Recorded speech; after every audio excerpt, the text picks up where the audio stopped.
Special call meeting and budget work session. We're at the Manor. Today is Friday, the 12th of May, 2023. Time is now 9 a.m. Thank you all for participating. Mr. Williamson, please, or you going to call the roll, please? Councilman Ballman. Present. Councilman McKendrick. Present. Councilman Brock. Councilman Griffin. Mayor Franklin. I'm here. We do have a quorum. Mr. Williamson, was the notification and posting of this meeting agenda concluded in accordance with state law? Yes, it was. Thank you. Gentlemen, before you use today's agenda. I'll make a motion to approve as presented. Second. It's been probably motion seconded to approve today's agenda as presented. Any further discussion? All in favor signify by saying aye. Aye. All opposed? The ayes have it. We'll pause 1 second. Councilman Brock is here.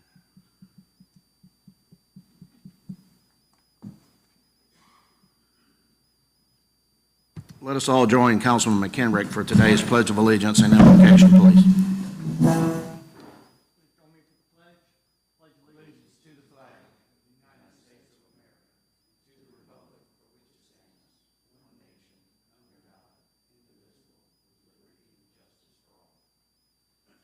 Please join me for a prayer, please.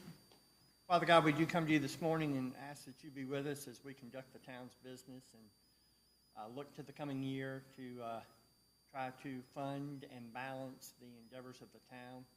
We just ask that you be with council, you be with us as we go through the requests and help us make wise decisions. Be with the town, the leadership, as the citizens of Blythewood look to the town to make the wisest and best choices at the time. So we just ask for that this morning. Go before us in all we do and say, and this we ask in your son's name. Amen. Part 2 today is an executive session per South Carolina Section 30-4-70. Part A, discussion of negotiations incident to proposed contractual arrangements, to wit, the town administrator. Do we have a motion to go into executive session? So move. Second. Been probably motion seconded to reconvene in executive session. Any discussion? All in favor signify by saying aye. Aye. All opposed? The ayes have it.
I'll call us back to order.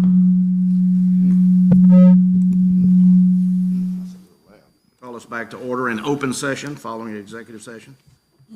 We are reconvened. Part 4 is any items requiring a vote following executive session. Mr. Mayor, I'd like to put a motion on the floor.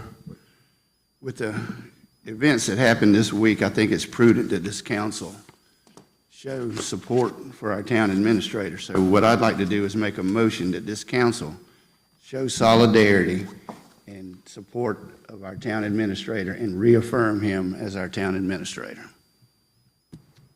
Mr. Mayor, I'd second that motion. Councilman McKenna. All right. So we have a motion and a second to reaffirm and continue with Carol Williamson as the town administrator for Blythewood. Any further discussion? All in favor signify by saying aye. Aye. All opposed? The ayes have it. Motion carries. Thank you. Part 5 today, an action item, is the appointment of a sponsorship policy development subcommittee. Mr. Williamson, any comments?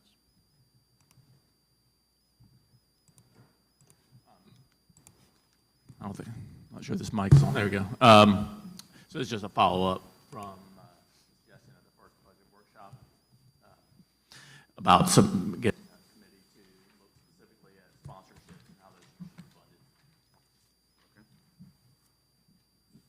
All right, and to recap that conversation, for those of you who may not have heard it, obviously we have several sources of funding in the town to promote tourism, to hold events for the citizens.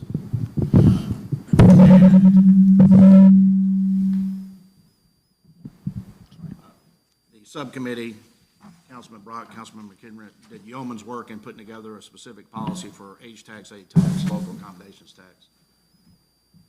But we did not address if there are any other opportunities to sponsor events that bring tourists here, which may or may not qualify for the age tax, but something that the citizens want or need. So the conversation ensued. We decided we should have a written policy to clarify for any entities that would wish to apply for said sponsorships.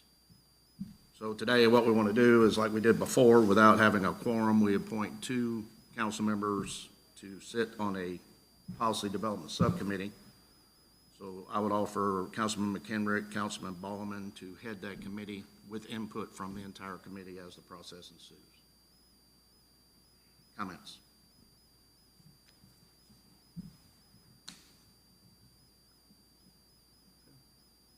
Mr. Mayor, the only comment I would have is how soon would you want this policy developed and back to council? If this council desires to have these in place, at least some sponsorships in place for tourism prior to the beginning of the fiscal year, it would have to come before the end of June. If we're going to have a rolling application date and just work it in as needed, we obviously could extend that deadline. Thank you, sir. Yeah. Any further discussion? Do we have a motion to appoint Councilman McKenrick and Councilman Ballman to the Sponsorship Policy Development Subcommittee?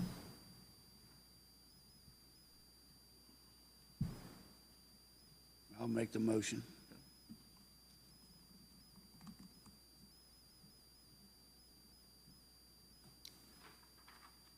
I'll second the motion. Okay, thank you. It's been probably motion and seconded to appoint those 2 individuals to a development subcommittee, policy development. Any further discussion? All in favor signify by saying aye. Aye. All opposed? No. The ayes have it. The motion carries. Thank you. Part 6 today, discussion items. We have 3. Part A, proposed fiscal year 2024 budget. Part B, council attendance policy. And Part C, referendum to establish single-member voting districts on the town's 2023 ballot. We'll begin with Part A, the proposed fiscal year 2024 budget. Mr. Williamson. Thank you, Mr. Mayor. All right.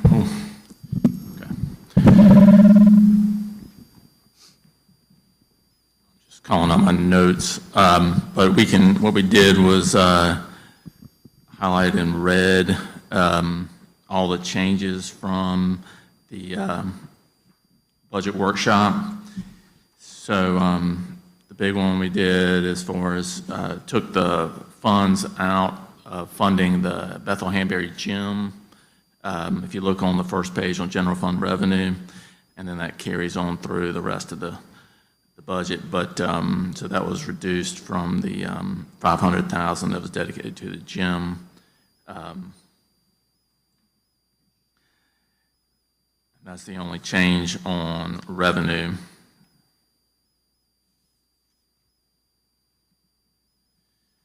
Continuing on.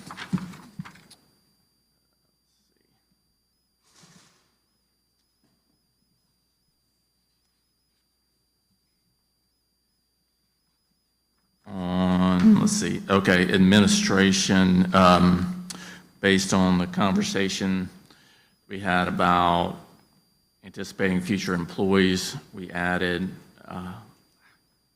$100,000 to cover just kind of a blanket amount to give us some flexibility on adding some additional employees to include the, as was recommended, the front part-time attendant at the town hall, and here we go.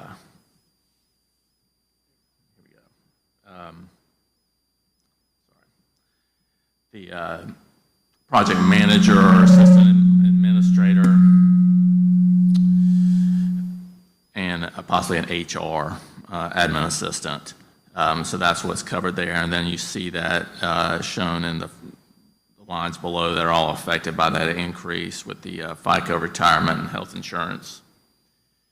And then down at community events, we increased to $47,000, and we put a line at the very bottom of administration on page 3 to list out how we arrived at that amount based on some of the discussion we had during the meeting, and also just note that I think previously we'd had the dues for the Chamber of Commerce at $5,000, but they've actually increased that to $6,000.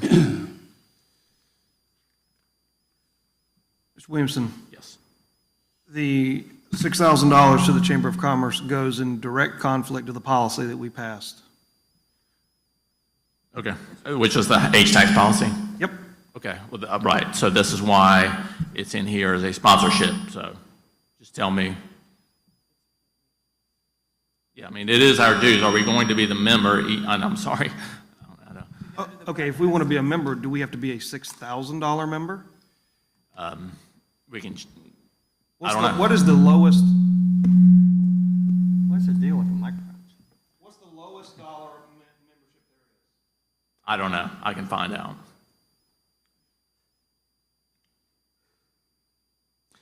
But the policy you're referring to is H-tax. Yeah. Okay.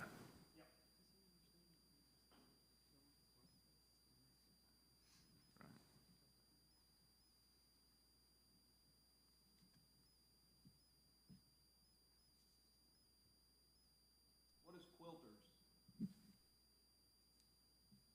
Quilters, that's a Blythewood Historical Society activity that they requested funds for. Sorry, I don't have more details than that, but I can get you the application. I'm just trying to wrap my head around how that benefits the community.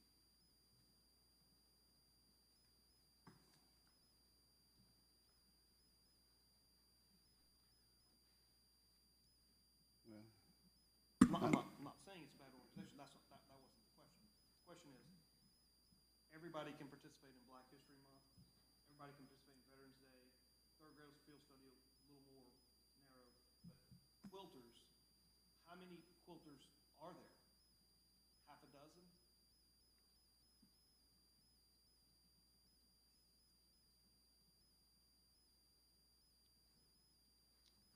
Movies in the Park, open to the public. Farmers Market, open to the public. Christmas Parade, Big Rap, all open to the public, and every single person can participate, in and out of the community. I'm sure you can participate in the quilters if you like. They can teach you. There's an opportunity for you to participate in a community event. I don't know if I'd call it a community One plus of the quilters though is, and I mean, this is kind of off, is Quilts of Valor meet over there too, and then they give the Quilts of Valor out here at Veterans Day, so it's kind of a wash. I mean, they do the same thing over there. The quilters meet, the Quilt of Valors do the same thing over there, not just teaching quilting, but they get over there and they put these quilts together for our veterans when we honor, you know, somebody with a Quilt of Valor, so. Is that now, is that the same group or is that a separate group? No, well, the quilters and Quilt of Valor, they all kind of like co and mingle with each other, so. But I'd be curious as to the cost of the quilts about that carries more weight in my opinion. okay. One other thing too, we talking about these cultural events and bringing people into town, and then we talk about the sponsorships. Well, you know, Run for Rotary would qualify as a community event. I mean, under this policy and not an A-tax, H-tax policy, but Rotary, Run for Rotary, they bring in hundreds of runners right here in the park, and it's open to everybody. And they do pay the park for their time here, so I think Run for Rotary ought to be included in cultural events. Well, I was thinking as far as structure of the meeting that I would go through what had changed since the previous workshop and then go back and kind of go down the list of what was not eligible for H-tax, and y'all can determine from there how that should be funded, and then also the outside agency requests, just to confirm all that. Mr. Bowman, Councilman Bowman, I had that just as one of the items to go through when we go through all the applications. And we can certainly do that now if you like. I mean, there are not many, we really did not make many changes.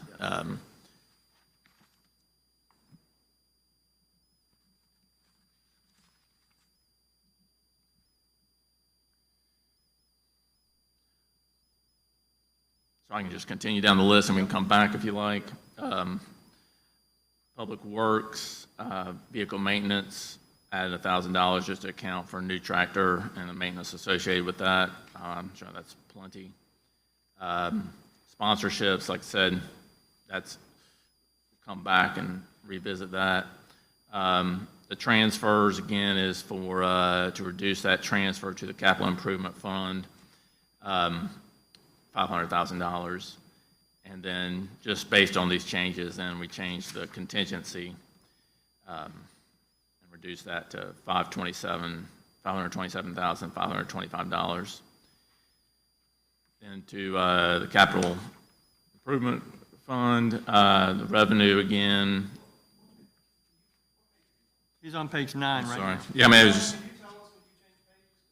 All right. I was going down at my notes. Was everything listed in red? Yeah. So, page 10. General fund transfer.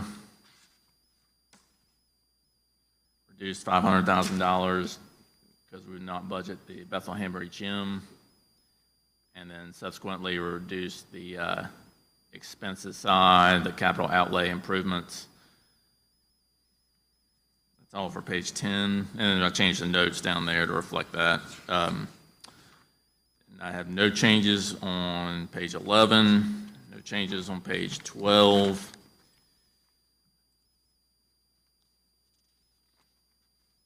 The H-tax. Did not, we just need to make sure that's in red, but we took, because we shifted some things over, like Big Grab and the parade over to community events, we took that off from H-tax, so that changed town events.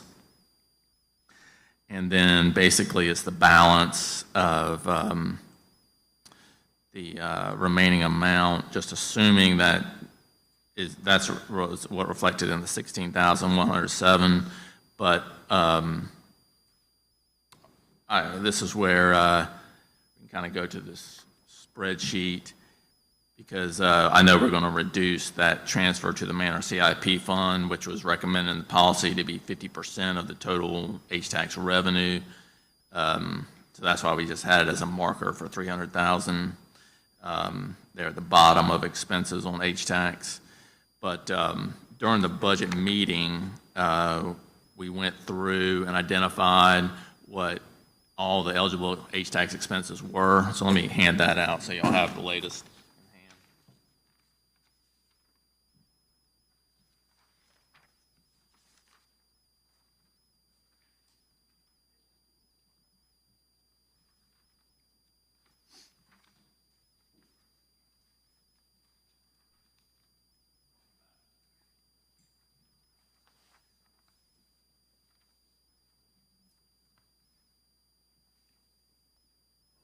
So I didn't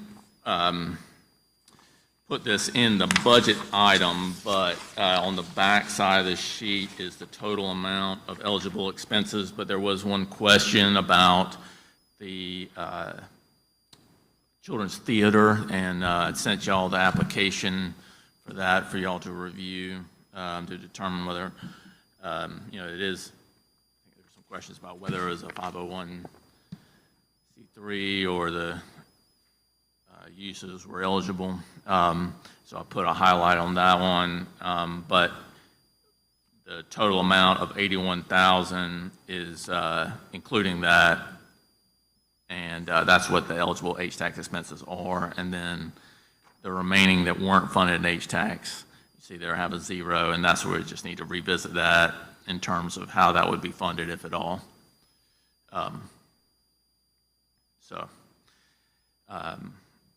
I say that we will change that transfer to the Manor CIP fund to reduce that amount pending y'all's approval of this. And I believe that is all of my notes of changes. So I guess the first question, since we're on this, is did you have an opportunity to review the application for Children's Theater, and you want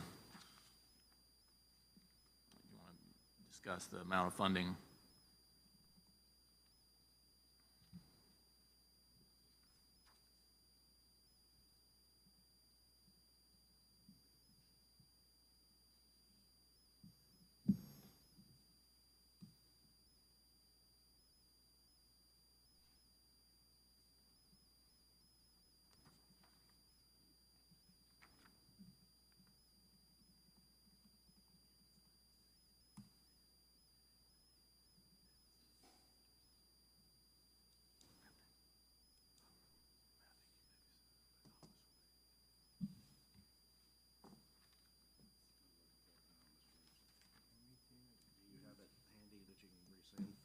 Application? Oh, sorry. Did you send it to us in the, I just can't find it. I think I sent it during the meeting, actually, when I had it up. Sent on Friday, the 28th at 1:16.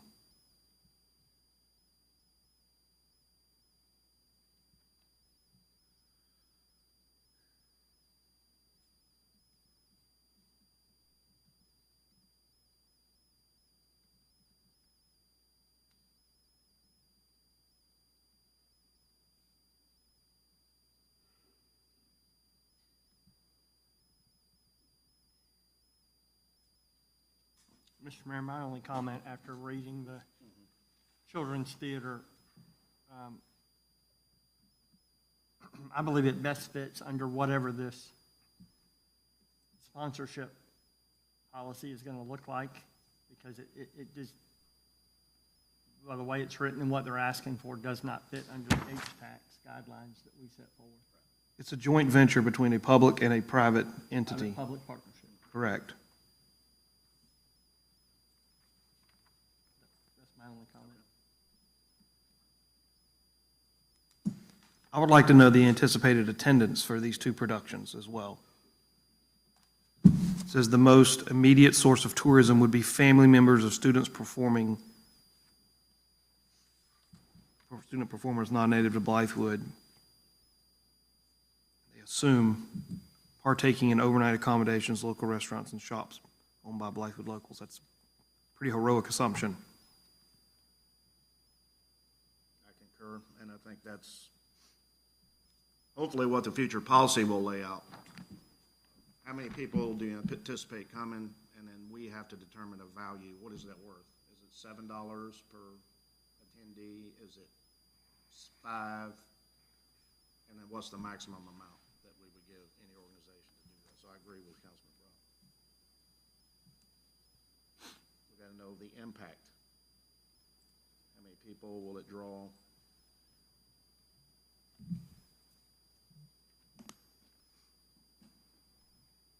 That's the same with the same for every one of these that are. At the end of the day, what this body needs to ask for are economic impact studies. Because that's going to tell you how much money these events are bringing to the town. The CVB does it. Lake Murray should be able to do it. We're paying them this $18,000 or whatever they were paid this current fiscal year and fiscal years in the future. If they don't have the capability of doing it, then we need to find somebody who does. I get an economic impact study every year from my event. And it tells me exactly how much impact I have to the city of Columbia. Okay, so who does that? The CVB does that. CDB? The Columbia Visitors Bureau, or Experience SC. Okay, well, they're working for us right now.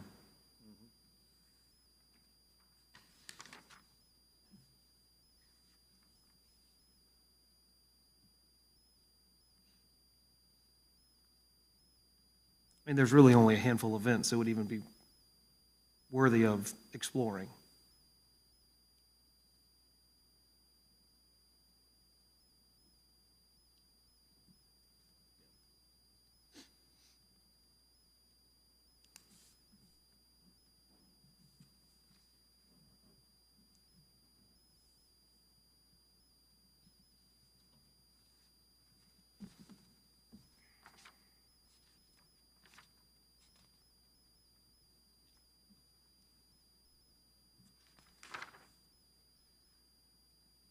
All right, so I'll just put 0 for that. And so are you ready to then go back through each one of these now and determine how to fund these? I think we're at that point. Okay. Mr. Mayor, outside of those, just a couple comments. And I think all the rest of my comments are kind of in the weeds of it. Mr. Williamson, and we discussed this briefly at the first budget workshop, under administration, the salaries, 8.7 cost of living. Right, that's, yeah. Is there a way, or can we request, Mr. Mayor, that rather than just capture a percentage, can we figure out a way to do a cost of living merit system to where in all my involvement in HR, I've always had an avenue to recognize people for a job well done. And then I've always used that incentive, being an income incentive, to tie it back to, if there is an improvement plan, what it is and how we implement it. My bottom line there being you can't just in my opinion, you shouldn't just arbitrarily give an 8.7% cost of living. I don't know anybody getting an 8.7% cost of living. But I don't think you should do that A to Z and leave out the merit aspect of rewarding a job well done and using it for a self-improvement plan. I just think it's a bad precedent, and I heard at the last budget workshop, is how we did it last year. We go capture that, and we put it in the budget, and we give that raise, and we go on. Well, I only sit here for 4 years. I hope by my last year, I'm still not hearing that that's the way we do it. We go capture the percentage, we put it in the budget, and we move on. We're growing people's income unrelated to merit, and I believe it's a bad practice, and it doesn't serve this council, the citizens, and more importantly, it doesn't serve the employee well.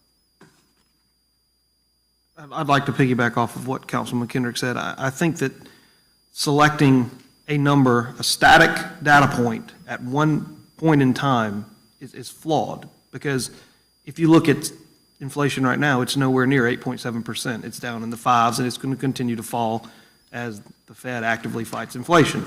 So if you wanted to do annual cost of living adjustments, we need to either move toward some sort of blended number that takes data points throughout the year, or accept what the General Assembly offers the retirees. You know, again, as was discussed at the last meeting, what do you do when inflation falls by 2 or 3%? Do we come back and cut people's salaries? Well, obviously the answer is no. So you're creating a long-term liability based on one static data point that just happens to fall in October. Okay, so this is based off the Social Security statement for how they base it. We didn't create October, they created it.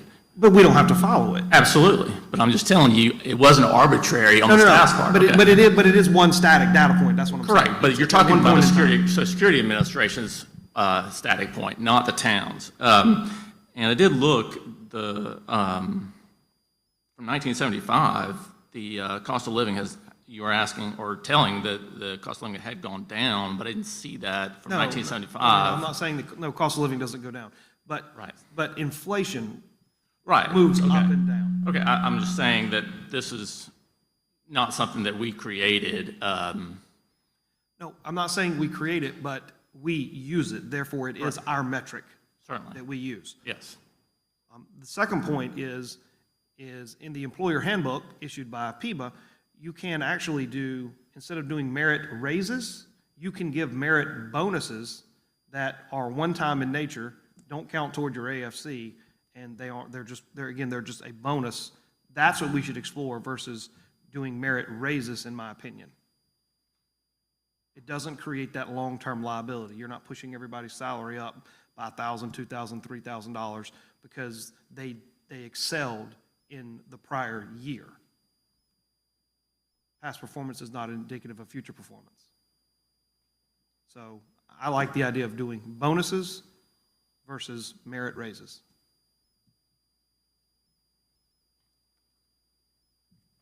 Didn't we touch on this last year?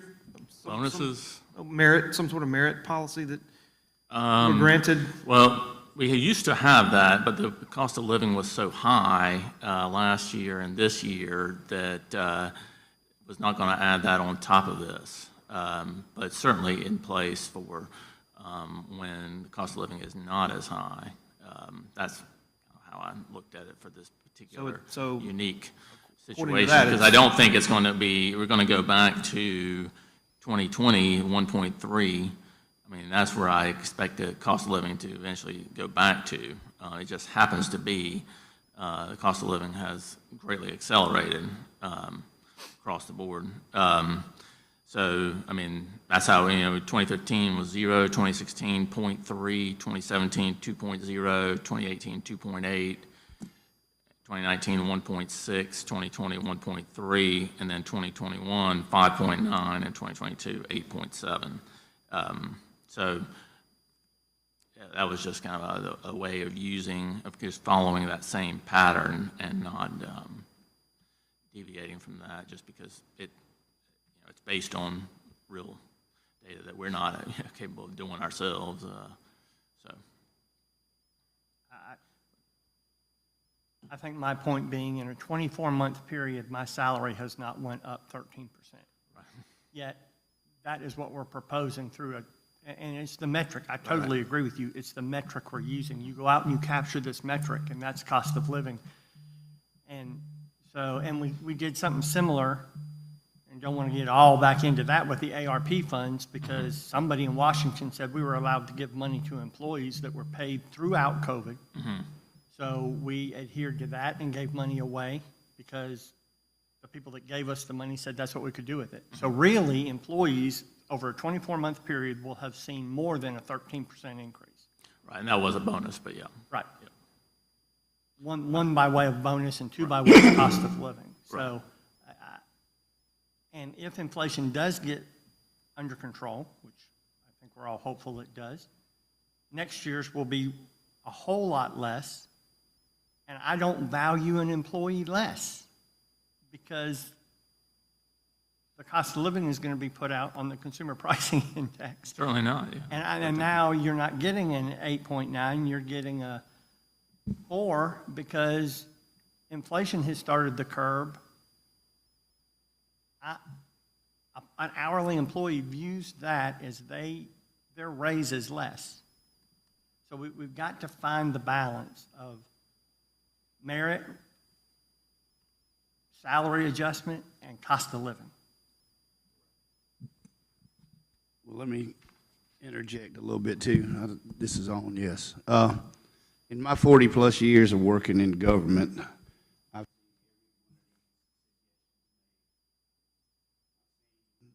cost of living along with merit increases, and I've seen merit bonuses. And the whole idea behind some of that is employee retention. I mean, you want to reward your employees. If you're going to do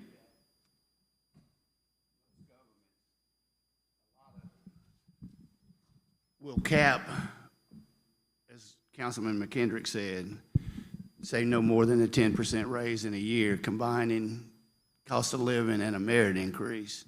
But I do believe you reward your employees. I mean, look, I believe in a cost of living.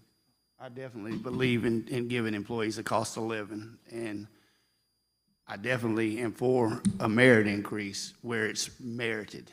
And it can be anywhere you set a level. You exceed expectations, you're greater than expectations, you're outstanding. You could get anywhere from a 2 to a 5% merit increase, all depending on your evaluation. Then coinciding that with your cost of living, if cost of living comes down to 4%, you give them a 4% cost of living, you give them a 5% merit.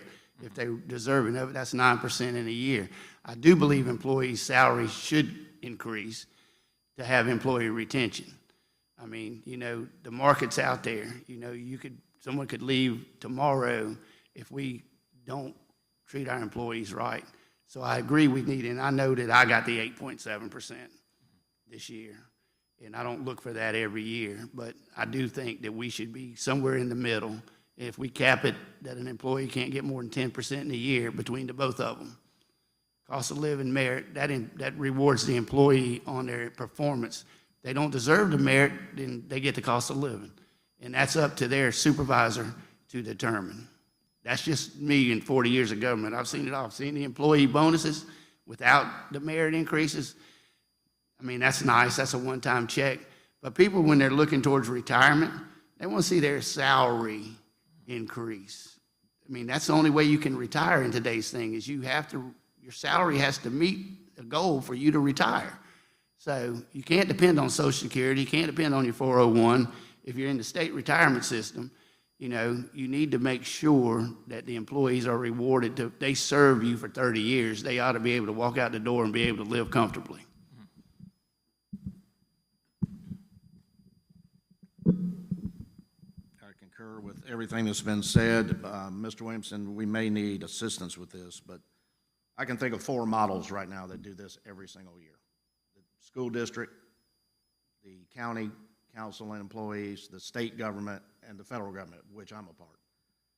So exactly to Councilman McHenry's point, there are 3 buckets of money we're talking about here. There should be a base salary based on a duty description that we decide to move that up if we want. There is a COLA, cost of living allowance, to make up for inflation like we're in now. And then there's a merit bonus. And we do all 3 of those in the federal government. I'm sure those other entities I've described do as well. And you tie the merit bonus on quantifiable metrics. If you do these things, then you'll be eligible for a 3% bonus. If you do these things above and beyond, maybe 5% merit bonus. And that's a one-time bonus, to Councilman Brock's point. It's not added to the base salary, because then exponentially what happens is you start with a $40,000 a year job, and after 10 years, you're making $80,000 because you got 10% every year compounded. So I absolutely agree.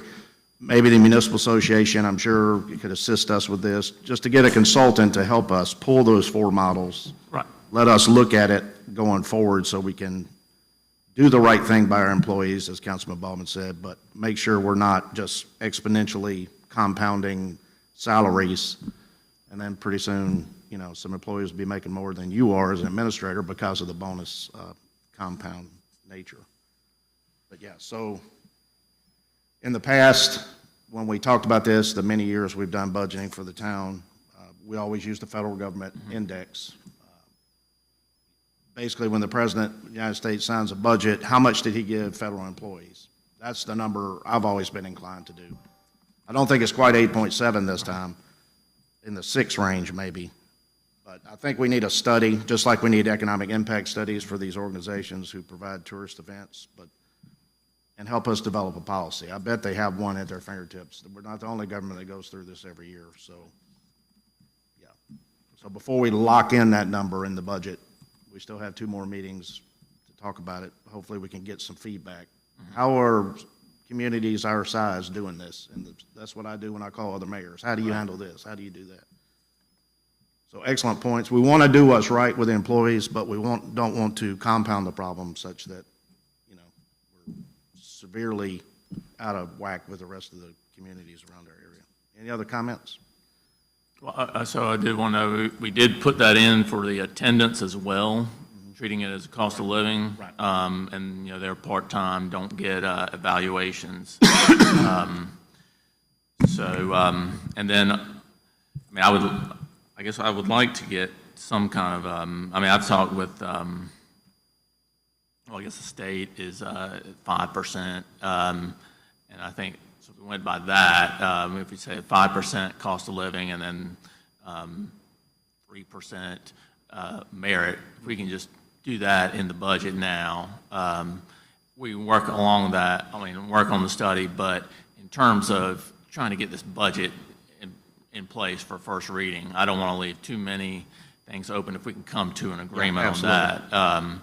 So if you just go by the state's 5% cost of living and then a 3%, what we put in there before, I think it was salary adjustment, but that would be merit-based for it, if that's agreeable as far as budgeting. I think that's a great start. I think that gets us off the page that we Oh, the go on. wash, rinse, and repeat. Right, Grab right. the number and go. Certainly, okay. That's a start. And so then that 5% would be applied to attendance then as well as the cost of living.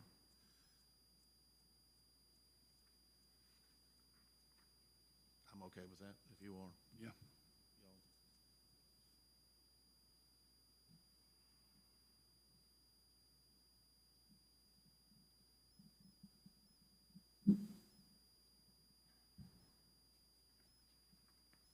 Let's see, I think I have one more outside of special events.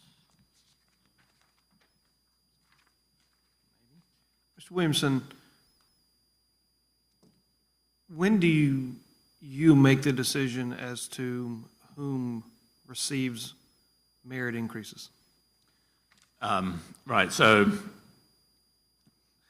this particular year, I've done evaluations more sporadically, not all in one time. But in the past, we did, I think the cost of living was July 1st, and then the merits were around September. Try to, if we got in the budget for the full amount, try to get it early in the fiscal year. So that's been funded that way. Are the individuals that receive merit wages, is that something that we can be informed of? Certainly.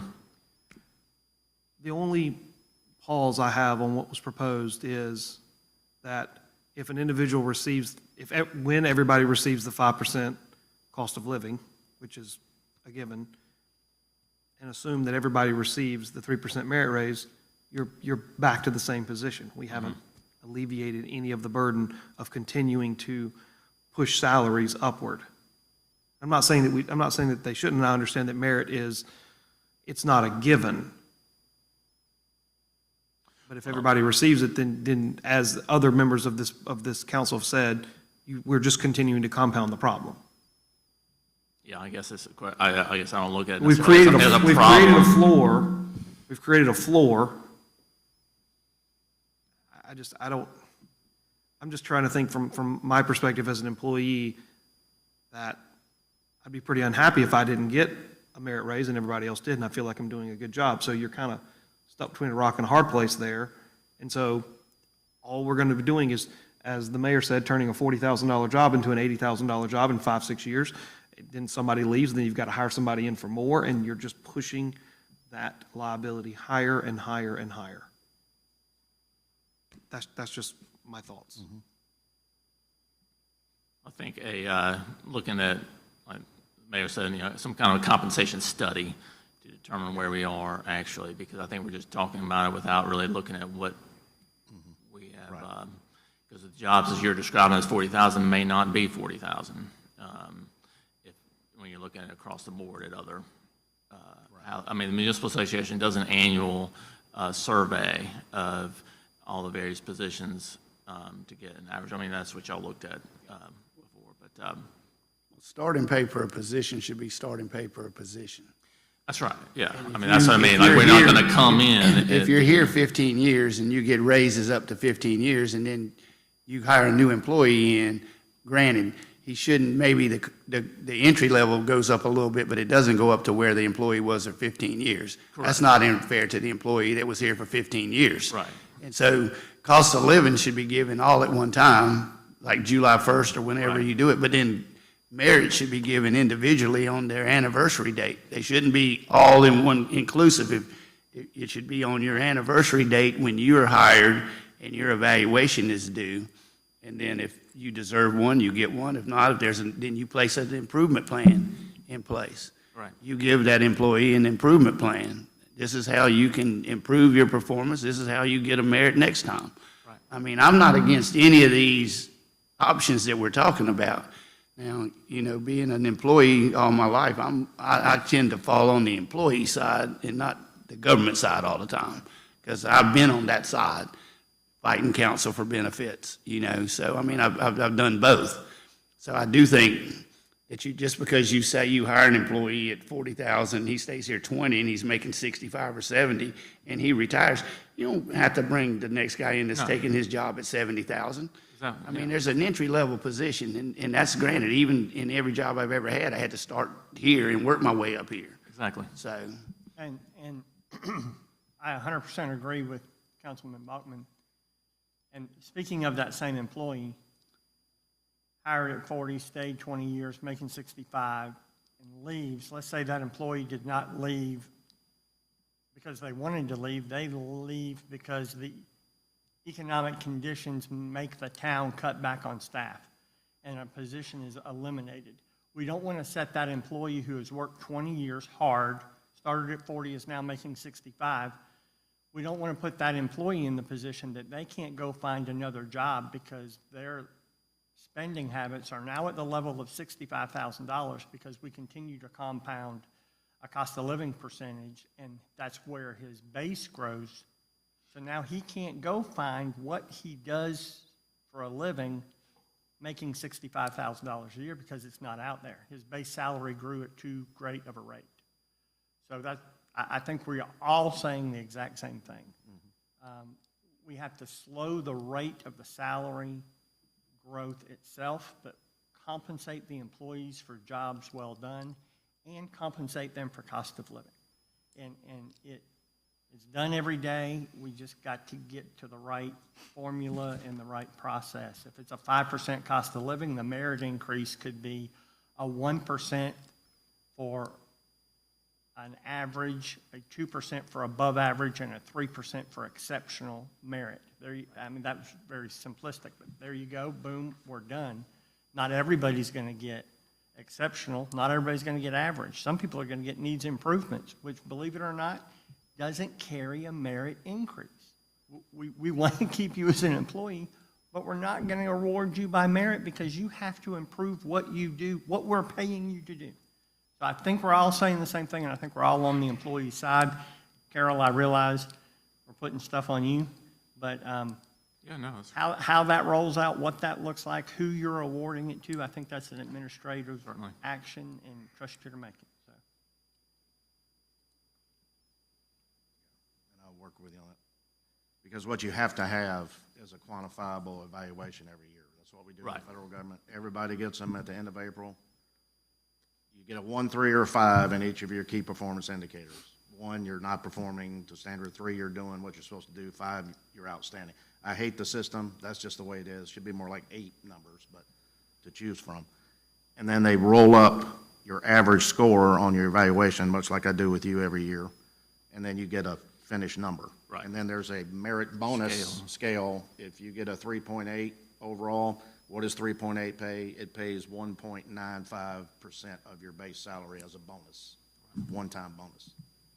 That's one issue. The other issue is every 2 years in the federal government, you get a step increase. It starts, actually, the first 3 years, you get one every year. Then it goes 2 years for the next 3 years. Then it goes 3 years, and then there's no more. When you get to step 10, there's no more. Right. But it usually takes you 20-some years to get there. But that would help too, quantifiable. That's what I want municipal associations. Someone's got to have it out there. The federal government does it. Not sure about the state. But if you can quantify it on paper, then the employee, without a doubt, sees where they stand. And then if I work harder in these areas next year, my scale will go from 3.8 up to 4.2, and I'll get 2% more of a one-time annual bonus. Of course, it's taxed as a bonus rate, so you only get half of that. But Biggest take on it, though, through that process, my base has not grown, that's right. The base doesn't grow until you get to other the than by step. cost of living. This, And then- this town, as much as you like to quote the federal government, this town is not the federal government. And it's very easy to give increases for whatever reason you want when you control the printing press. So using the federal government as our standard is probably flawed simply because their numbers constantly move up. They never come down or stay stagnant. So I would caution against using Right. any standards that the federal government use. Again, they push the button, they print out as much money as they need. I agree with that. But no, I'm just talking about their system. That's all I'm inferring here. Whatever quantifiable system they have, and we compare that to the state and county, and then we discuss it, and, yeah, fully understand, yeah. Federal employees aren't going to lose money in the long run. Where you live, you get a cost of living adjustment. South Carolina is different from San Francisco. They're at the top end. We're not. But anyway, absolutely agree, Councilman Brock. And I'm going to interject one more thing when it comes to evaluations, and I'm just going to let it go because I agree with basically everything that's said here. But when you do a yearly evaluation on somebody, and you cut them on their evaluation, but the previous 12 months, you have not addressed deficiencies or anything with that employee, it's not fair to that employee to cut them at a yearly. We did quarterly evaluations. All right, I know that puts a little more stress on the supervisor.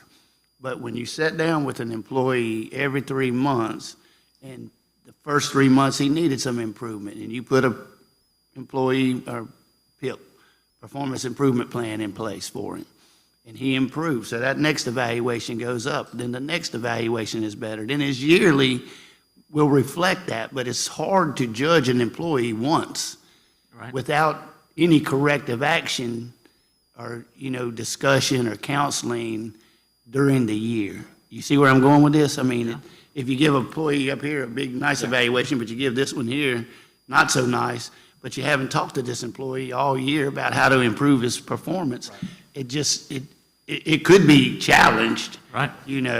Yeah, I didn't specify. We have those in Yeah. government. You have midterm Right. reviews, you have other reviews. And I understand. I mean, that's just one of the things that comes to me, that when you cut an employee on a yearly and you haven't talked to him all year, I just don't think that's a fair evaluation. Right.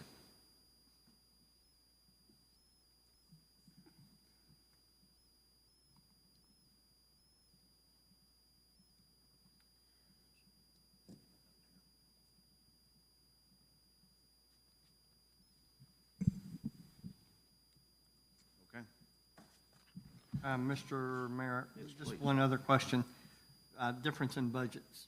Ms. Julie, can you go to page 9 before we get into H-tax and sponsorships? The contingency fund is currently at 527, 525, and that is down from the first budget workshop of 705021. Do you know what makes those up? We had to take those 500,000 out of the income for the Bethlehem Berry. Yep. Then we had to take it out of the expenses and here, there, and that's what made it up, besides whatever's listed in red here, that we changed by $1,000 for the vehicle maintenance and this and that. And the $100,000 we put in for extra employees. Extra and the- employees, okay. and That's the- what, that's the one I was That missing. was, yes. That's the one I was missing, okay. Does this budget reflect, I could probably find it, but the Chamber of Commerce request for part-time employee, or is that what we're going to discuss? Yeah, we have, it does not, It does not. correct.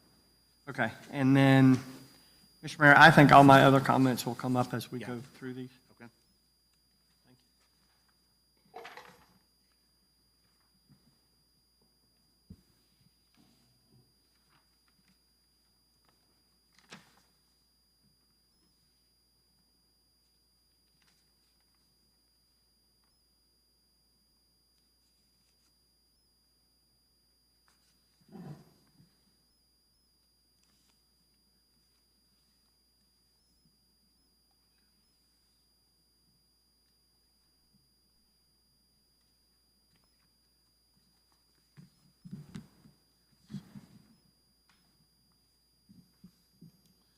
So how do you want to do? You want to do the events? Yeah, we can go through Let's that get them first. put here. So we just want to go through this, and then the outside agency requests, the community events, and the funding on the back of this sheet that did not have an application associated with it. Okay, so everyone, we're going to go with this sheet here first. So this is prior to policy implementation. So what I'd like to see is, are these events worth consideration in the future for funding? Right. That's kind of what we're looking for. We're not saying yes and no, and these numbers are added immediately to the budget. We've got to talk about it, and we got to get a policy. Okay, so, I mean, do you want to have these in the budget but not fund them? Well, once we go down this list, that would be the Well, I one. mean, I'm just saying, if you're depending on the subcommittee to determine the amount, you want them in the budget, but not, we're not writing checks to them. So we're holding off on writing any checks until the committee says yes, but as far as having the funds available to be used, or would you rather, I mean, I'm just thinking about May 22nd as the first reading. And there's not going to be a committee policy between now and then, and no meeting scheduled. So I'm just trying to kind of get so that when we leave today, we've got pretty much a budget done. And when you see the budget on May 22nd, it reflects what we've talked about. Nothing, no open-ended parts is my goal. So. We'll see how it works out. Okay. No, hold on. We got to back up here. What you are proposing is to judge these events based on emotion. There's no qualitative or quantitative analysis that's been done for any of these events currently. You've requested a policy which you would use to then judge the merits of these applications. So right now, it's do you like it or do you not? Does it fit your agenda or does it not? Do you have friends that run these events or do you not? This is, if we do this, then there's no need for a policy. The policy has to come first before you judge the merits of these events. Is it a good event? That's a pure emotional driven question. I'm not, are you talking to? I'm talking to everybody. Not you, because you haven't been asked to draft a policy. Okay, so, yeah, so what I would say is just, what would you like to see in the budget is what, We've got 1, 2, 3, 5 line items that qualify based on the current policy that we have. Everything else does not qualify as it stands today. right. Now, There's your answer. We're speaking of H tax. Yeah, A tax. only H tax, A tax. He does not get that. But I think, to Councilman Brock's point, Well, Mayor, if you want to fund all your friends, have at it. See, that's a shame you feel that way, Council. It is a fact. If, These events were happening, almost all of them, before I was even on council. That's not true. So that's not my friends. I don't understand what you're saying. That is also not true. You want to go down and look at them and talk about when they started? How about we go back to when you were first put on council and see how much money was spent versus how much being proposed now? And also do that with the budget. Look at the budget back then and budget now. Just because you're making more money doesn't mean you have to That's spend your it. opinion, Councilman. I would say if we could agree that by the approved A-tax and H-tax policy, we have 5, because we took the Blythewood Children's Theater out for now. We have 5 on our sheet that Carol, Mr. Williamson has. We have 5 events that we've qualified, and they are the Golf Association, $7,500. Blythewood Chamber of Commerce Oktoberfest, $7,500. Blythewood Chamber of Commerce Ribfest, $7,500. Blythewood High School, $5,000. Westwood High School, $5,000. Hard Stop. Those are the ones that we've approved for the new H-tax policy. Could we all agree to that? Yes. All right. Carol, I just want to add that on the back. How is that any different the, from what I said? it is not. It's not. But what Mr. Williamson needs is, what lines is he going to hold? Are we going to have a sponsorship budget line with a number in it, and in the future, we will determine how and when? And that's where I think we can the answer conflate could two be issues. yes. Let's put H-tax, A-tax, and SAT tax to bed. Yep. And then let's talk about community events, sponsorships, and whatever other category we want to talk about, and give Mr. Williamson what he needs. So, Well, then the answer to your question is yes, but you don't have any parameters to assign a value to the, okay, if this is our H-tax and A-tax, and we put in this debate, we've got 5 organizations, entities, events that qualify, then everybody else qualifies for the other pot. That's very simple to do. If you don't qualify for A, the way you've circumvented the policy, now you qualify for B, because you've created a new B. but that's not true. That's not true according to the policy. No, we don't have a policy, though. No, Councilman Brock, that's not true according to the H-tax policy I'm talking about right now. No, I think we're in agreement. I'm moving past that because this has been put to bed.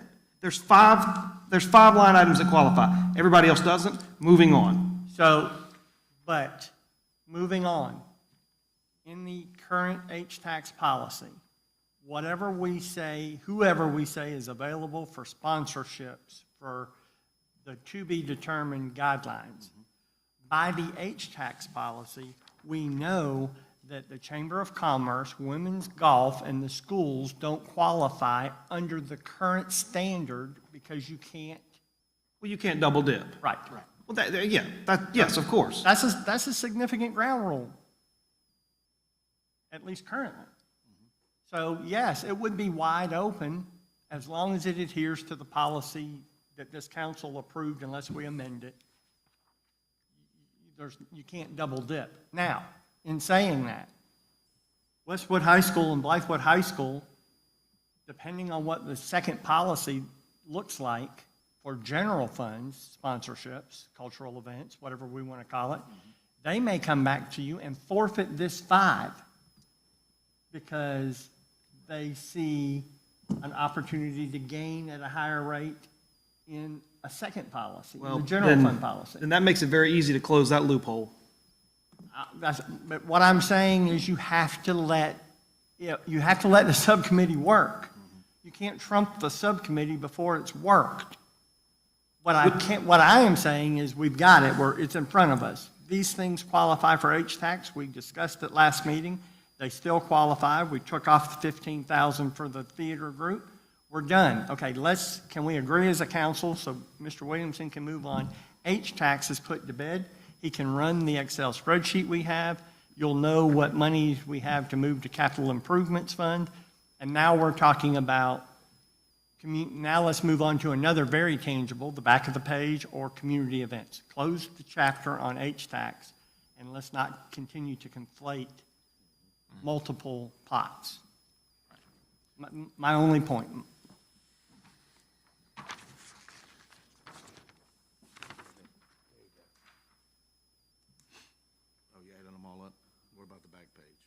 Yeah, don't, just note that on the back page, we had previously talked about the employee and maintenance of a cultural facility, being the Blythewood Historical Society and Museum as a qualifying H-tax expense in addition to the events you listed.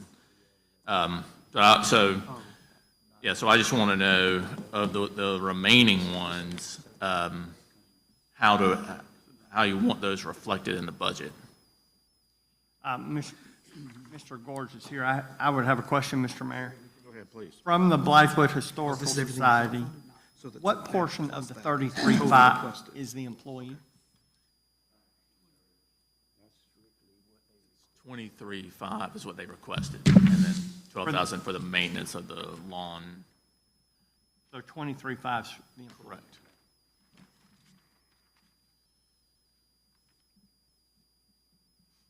The 10,000 for the maintenance. So, Mr. Mayor, if we're agreeing that we're beyond the H-tax conversation per approved policy, then I would ask that we go ahead and look in the budget at community events and the things that are listed by name. Because if we, again, I'm budget driven, it's the budget workshop, and the unknown is going to be a line item in the budget that Mr. Williamson and Ms. Julie are going to take by council's direction. But where the rub comes is if you're outside the pages of this budget and you're on the event project sheet and there's an amount of money by it, that's where I think you go sideways in a hurry. You can't look at that amount of money until you have your policy. Absolutely right. Or recommended policy. Council may say, take what Councilman Bachman and I do and say, no way. But you can't look at those amounts. And again, I'm protective here because, and I use the word, I spent relational capital and political capital meeting with groups that aren't represented here this morning that we just approved H-tax money for that adhered to the policy this year, and they're requesting substantially less than they've gotten in past years. So don't flip the script and say, okay, whatever on the backside of this, one of these events, that would be 3 times the amount of money that they could get by adhering to a policy that we approved. I would ask that you not do that to the citizens right now and let the subcommittee work. But you need a placeholder, though, is what you're saying. Well, not We necessarily. don't need a We can always placeholder, you have adjust a it. general fund. And we Yeah. can do a budget amendment later. We could, so it's either have an amount, the placeholder in there now, or not, and we just revisit it after the policy's in place and just have a budget workshop essentially then to determine. A very specific Yeah. workshop for Correct. whatever we call it. Right, sponsorship. but either they have them in the budget. I mean, that is a 2 reading thing, so we can, I mean, it's just a matter of whether we want to have another budget amendment later in the year to do that, or just have them all in place in the budget and then just have, after the policy, have as an item on the agenda and say, go ahead And on that. So, Mr. Mayor, here's where I think we have to be careful. On page 8 of the budget, we have outside agency requests. Right. All right, so we already have an outside agency request portion of the budget, and we have to be careful of what we consider, how we are defining an outside agency request. So we need to, again, this is just one councilman's position, but we need to clean up all the pockets in the budget that allow an outside agency to come in and request. What What are the standards on which you're requesting money? What are they for? Where are the funds going? Because, and Malcolm is here, I'll take the Historical Society. The Historical Society could say, where are we best suited to put our request? Is it in community events? Is it in outside agencies? Is it in H-Tax? We could get some events going in H-Tax. We know we can do 2 of those at $7,500. So, and I've looked through here at all the pockets of money our outside groups can come and ask for money. And I don't know I can say, I don't know the criteria used to give transitions $5,000. I don't know the criteria used to give Christians Assistance Bridge $6,500. I don't know. How do we come up with those? Meals on Wheels, $6,500. What criteria does council use to do this? I would like to know that because I've just been appointed to a subcommittee to come up with a sponsorship. So, as you put sand in different boxes, how, what, when, you see my point? Absolutely. And I think it needs to be addressed in the policy and just call them all sponsorships. I think that's the confusion.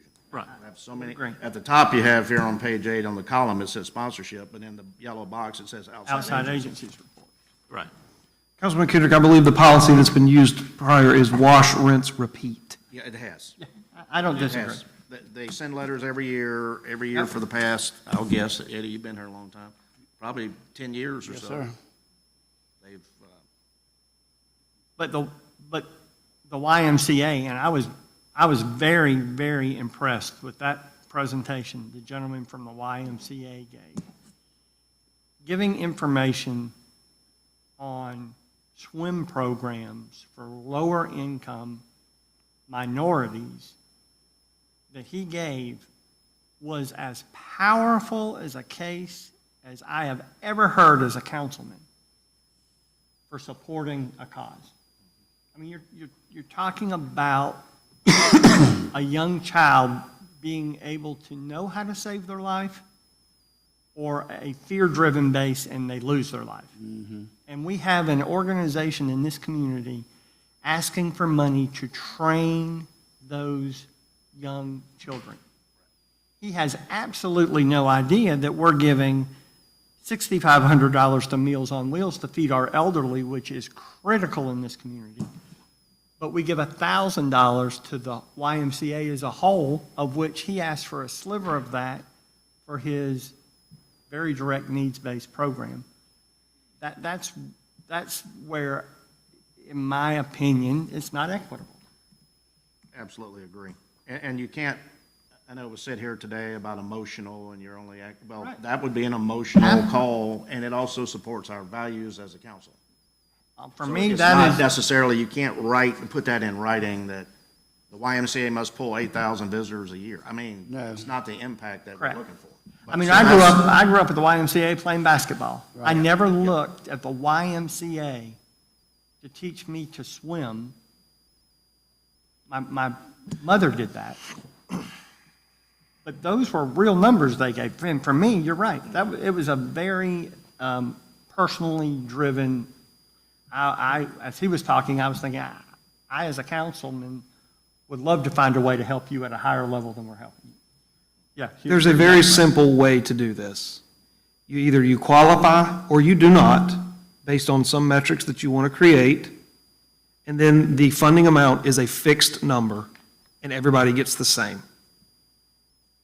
You allocate X amount of dollars to the pool.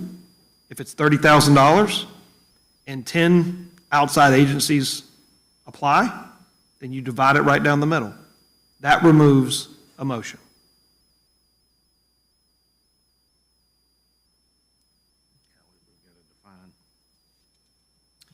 And There then, are some sponsorships for, like you just said, essentially saving lives in the community, potentially. And then you have a sponsorship that brings 8,000 people here on the weekend. So I don't know if you can just say they're going to get the same amount, but the policy, That wasn't what I was talking about at all. okay, I was simply talking about this section, 104810-499. it's gone from 29,000 to a proposed amount of, what, well, I guess it's 28. Okay, so it's stayed around the same. Let's just round it up and say it's been around 30. So you budget $30,000. And this WISE transitions 5 times better than Big Red Barn. Why is it 5 times better than Blythewood Soccer? You know, I could say, why is YMCA, why is it 5 times better than the YMCA? It's not equitable. The easiest way to do it, either you're in or you're out, and everybody gets the same amount. And then, Mr. Mayor, on page 2, this would be another, in my opinion, another group that would be added to what we're doing.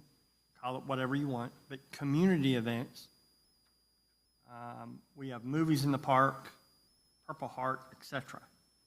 And at some point, I would like to speak again. I spoke last year about movies in the park. I still don't have, personally, as a councilman, a great feeling about how this council is handling movies in the park when I see, and I think it's a great thing for the community. I think the fact that our community can come to the park multiple times a year and see movies, I think that's a great tool. I don't like the way we're administering it because we are propping up one local business and allowing, that is a true sponsorship.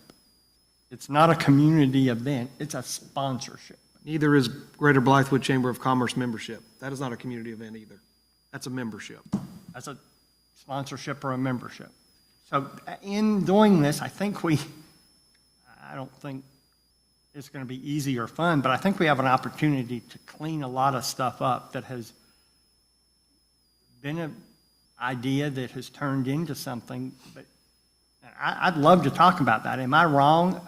In movies in the park, Blythewood is not, we sponsor it, but Blythewood is not even the organization that's put up front. We're the secondary organization putting on movies in the park. And if we're not fully funding it, it would be helpful if the council knew and saw the hard numbers to what movies in the park is costing, who is spending the money, and treat it accordingly. Well, I agree with Yeah, that. I will say, we don't give a blanket amount. We reimburse her on invoices. Right, but are we at 50% the total cost? Are we 90% the total cost? Where are we in the total cost of putting on that movies in the park? I believe the last time it was 50%. Yeah, I have to look exactly what. Yeah, and I didn't expect you to have that. Yeah, yeah. When I look at the movies in the park poster, I see guaranteed rate mortgage. That's who's putting on that event. Right. Well, I agree with what you said, and I just got a comment from somebody, at home watching, said, look closely at movies in the park, look at receipts to show the actual cost, the attendance, and who's getting the publicity for the event. So that came from somebody watching on YouTube. So. Yeah, and again, I'm not hammering Ms. Page, who she organized, that does a phenomenal job. I've come to them, they're great, but if another organization, the Historical Society, the Chamber of Commerce, I'm picking. Well, and to your point, Could we do that? To your point, during, what was it, the night of Rib Fest, Sandy Level put a movie on, they get no funding, did it themselves, put it on in the park. That's just one, and they do one, so it's no big deal. Yes. But that's another agency, put a movie in the park, didn't ask for nothing. I mean, of course, they don't qualify, because they're a church and a religious organization. But the people just want to know. Want to know. Want to know attendance, and look, I agree with you. I've heard nothing but good things. I've talked to people all week. They're coming tomorrow night to watch, the Indiana Jones movie. Absolutely. And they're waiting in anticipation in the fall when they have the doubleheader. They're going to have Top Gun and Maverick back to back. Yep. So, they're really looking forward to these movies, Some are geared more towards our children, some are not. But the public just wants to know, they want to see receipts like we ask for everybody else and that kind of thing. So I agree with what you're saying. But I do agree she does a good job on putting the movies on. Does a great job.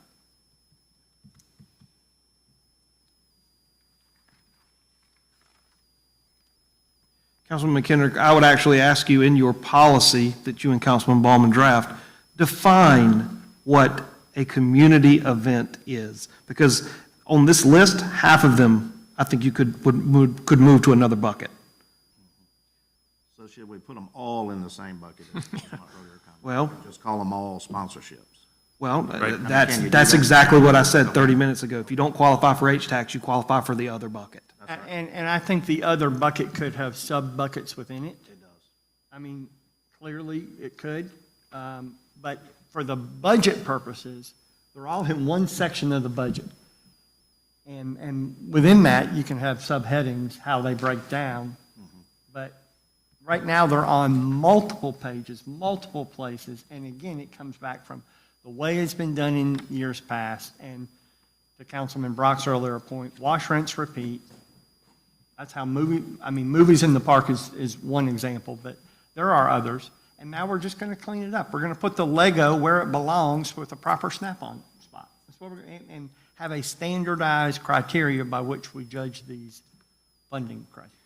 Also, when you're crafting this policy, we need to determine a pecking order on where individuals qualify. Like, if they qualify for both, then they have to go through hospitality policy first. And then if they don't meet the criteria, they go to the sponsorship policy. Force them into one. That way they don't, because if you're going to make somebody choose, they're going to choose the one that's most advantageous to them, not most advantageous to the town. And I don't think there's anything wrong with somebody picking the one that's most advantageous for them. No, absolutely not. They're a business. Yes. And then my last one is, because we've got the request, all of us on council got it, and I've asked the mayor, had the opportunity to talk to him, had a conversation about this. How is council going to view requests for part-time employees by nonprofits and other groups that deem by the purpose of the nonprofit that they are helping build tourism within the town? What criteria or what standard are we going to use? And again, I will point to the $23,500 that we paid the Bethel Hanbury Blythewood Historical Society and Museum. That has now been requested by the Greater Blythewood Chamber of Commerce, that they want us to fund a part-time employee. And I think certainly makes me ask the question, what criteria are we using to fund, whether it's a part, and there is no separation. If the Historical Society all of a sudden has a boom in business and that part-time person needs to be a full-time person, there's no criteria to which they couldn't come and request that. Or the Greater Blythewood Chamber of Commerce. We need a full-time employee where the standard is out there that I can't walk into the Historical Society and Museum and say, I am Councilman McHenrick and I'm here and I'm a member. The chairman of that museum would stop me at the door, Mr. Gorge, and say, well, you have to join. You have to pay me and you can be a member. I can't walk in the Greater Blythewood Chamber of Commerce and say, where's my membership sticker? They're going to say, you can have one, but you have to pay. Now, in that same breath, it costs me different amount of money to join the Historical Society and Museum based on their budget as it would for me to join the Greater Blythewood Chamber of Commerce, and where's my business and what kind of business am I running.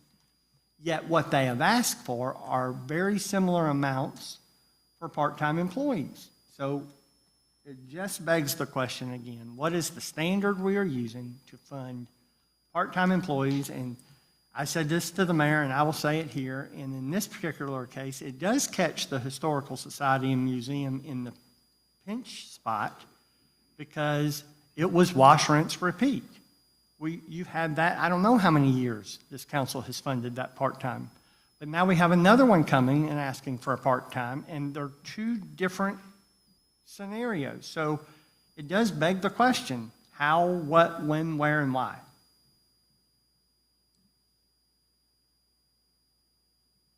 So that would be my question. Well, I don't believe that you're comparing apples to apples when you compare a museum with a chamber of commerce. I would agree. They're not the same. And in fact, I'm going to send you guys an email, but since we're going to discuss this right now, I may as well just read it. I looked up on, Googled museum definition, just for my own edification. And apparently on August 24th in Prague, some society approved this definition. Museum is a non-for-profit permanent institution in the service of society that researches, collects, conserves, interprets, and exhibits tangible and intangible heritage.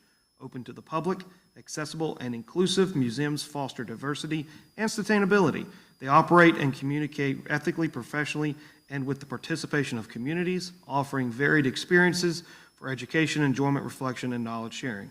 Pretty good definition. Yeah, I agree. I Googled Chamber of Commerce definition. I went to the uschamber.com website. What is a Chamber of Commerce? A Chamber of Commerce is a group of businesses that support the interest of its members. Each Chamber of Commerce will elect its own leadership and decide what agendas to pursue. A chamber does not create laws, but they may influence pro-business policies by lobbying legislators. Two vastly different organizations. One serves society, one is a collection typically of for-profit enterprises. I don't think you can say they're the same and compare them as such. They clearly are not. I don't think we're saying they're the same. I just said they're. But you're looking to measure them by the same standards. No, And I'm you not. can't do that. I'm not doing that. I didn't say you, this body. You're I'm- saying, why does one deserve and one doesn't? That's the question that was asked. How do you measure the need for compensation for one versus the other? Well, you pointed out earlier, we shouldn't use the federal government as we should be looking at local Chamber of Commerce's mission statements, if you can Google that. They're all the same. You'll see that these businesses that you continue to attack because they don't align with you politically and support you. What businesses am I attacking, sir? The Chamber of Commerce. Okay, you just proved my point. They are a business. The only difference between the Chamber of Commerce and McDonald's is that McDonald's is a for-profit and the Chamber isn't. That's simply a tax designation. There's no difference. Well, McDonald's has pretty good french fries. They do have good french fries. Just saying. And your wife likes their Diet Coke. She does. She does. We're glossing over the fact that they employ our citizens, they promote business, they. Who? sponsor- McDonald's? No, the Chamber of Commerce, sir. They employed two people. Okay, we'll move on. I've said it enough. And I wasn't trying to. You move on when Well, it I'm just doesn't go saying, your way. Your personal attacks on the chamber are not healthy, they're not helpful. I'm not personally attacking the chamber, but if we're going to fund their employees, we should fund everybody's employees. Mr. Mayor, I wasn't trying to say they were the same. My overall question is, to my knowledge, those are the only two organizations, one currently and one request, asking the town of Blythewood to fund an employee. Mr. McKendrick, well, let me ask you a question then. What if McDonald's walked in here and said, we're having a hard time finding labor. We would like you to give us money to help us shore up our labor shortage. We're going to have, we foresee future problems in supplying the community of Blythewood with adequate French fries and Diet Coke due to our labor shortage, due to the increased growth that we anticipate from Scout and all the other ancillary businesses moving to the town. What would you say to an individual if they requested that we paid for a part-time or a full-time employee at McDonald's? I believe I would say the same thing I'm saying here. What criteria do we use to fund any employee for anybody other than the town of Blythewood? Yes, we've done it in the past. My question is, what criteria is being used to justify that funding? New, existing, and new. You know, like it or not, the way we spend some of our money, the Blythewood, Greater Blythewood Chamber of Commerce promotes the town of Blythewood more than the money that we're giving Lake Murray right now. I've asked for to see the bang of the buck over there. That money probably would have been better spent right here locally and it could have alleviated this. But you look at what they do with the visitors guide, and I know we help pay for that, but still, they're out there supporting this community. I mean, they're sending someone to Germany, and I know it's an economic thing for scout and learning stuff, but they're going up to Charlotte, to Fort Mill. But they promote this town as well as the Historical Society does, promoting things here in this town. You can't quantify everything by, a mission statement, but look at what they do to promote this town. And we give them nothing compared to what we're giving Lake Murray Country. And their last magazine, they promoted that bass tournament, but I see hardly anything about Blythewood. Yeah, they put an ad for our golf courses. But other than that, I mean, they do promote this town probably better than anybody. Well, Councilman Ballman, I have a question for you. How was Lake Murray Country selected? I don't recall an RFP, do you? I don't know, we did it. So they said that I was going to put out an RFP. There's only so many organizations that qualify by the statute specified. And so they said they don't do RFPs. Who said that? Lake Murray Country. Okay.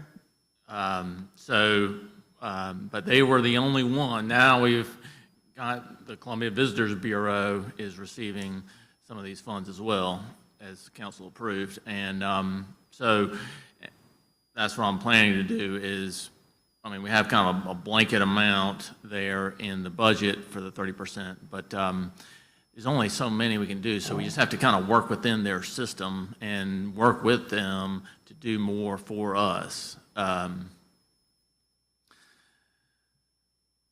we do pay for, the Visitor's Guide comes out of that funding. We pay for all of that. Everything else that's paid for the Visitor's Guide is from ads. I was just trying to, Councilman Ballman, to figure out why the chamber didn't apply or request those funds. Well, they did the first time. Yeah, I know they did the first time. I'm And talking they were about- the only entity that qualified under the nonprofit at that time, and this council chose not to go that route. That's not true, but Well, okay, I know we all have our opinions, but I'm just saying, they applied, and the date we deferred it, they were the only entity that qualified. Right. And we chose not to assist them. That was a council decision.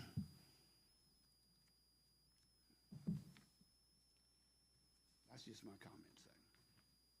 well, I agree with you. I don't feel like we've gotten our money's worth from Lake Murray. I've yet to find anything impressive with what they've done.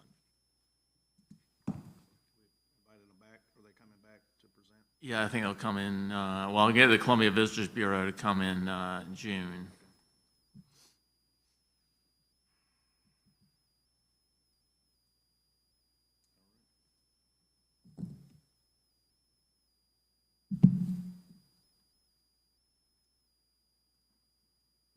So we come to a sticking point. We talked about taking all these outside agency requests, community events, sponsorships, putting them together on this document, however you want to do it. So you can see them all at one time, and then the policy, I'm assuming, will come out and talk about major tourist events and spectator events that have an impact on the town, humanitarian events, which are not necessarily quantifiable. Councilman McHenrick brought up a good point. What he's doing for young swimmers we gave the money and what they're doing at the Y to teach them to swim. Can't really quantify that. You can't really say that has an economic impact, but it's our value. It's what we value as a council. So that's what's hard when you start talking about writing policies. Community enhancing events, heritage events, cultural events. So we believe in a lot of these things, and they're just not, they don't fit into a box perfectly. But you could, major tourist events, how do you decide what is the value of a tourist? We had that ratio that we did 3 years ago now. And the events that brought in more tourists overnight than other events were higher on the scale when they received more money. That's why I don't like to say, let's give them all the same amount. It really just, to me, it's not logical. A small event, movies in the park, if they have 300 people here, that's fantastic for the 300 people who came. But if you have a Rib Fest that brings 6,000 people, that's a bigger impact. And we're going to look at economic impact studies like several council members have called for.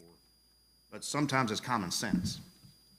July 4th, you can't find a parking spot to include the high school and Food Lion, so many people come here and ride the shuttles.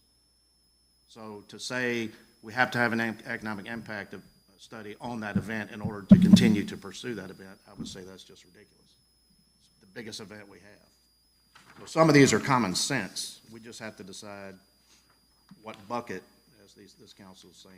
If you put them all in sponsorship bucket, but you have little subheadings, I think that'll work going forward. But Councilman Kenrick, did you want to talk about, I know we talked about that employee, there's one at the museum, the chamber's asking for one. How do we want to proceed on that request? I mean, what is the will of the council? To leave it out, to add it and discuss it?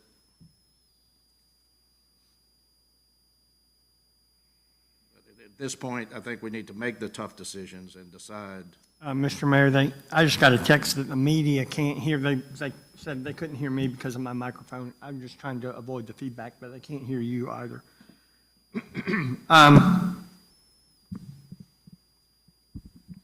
I think it's going to affect the request coming in, being the Greater Blythewood Chamber of Commerce, but it's also going to affect the Historical Society and Museum, however we do this. And the chairman's here. Are you comfortable with not knowing the outcome of that right now?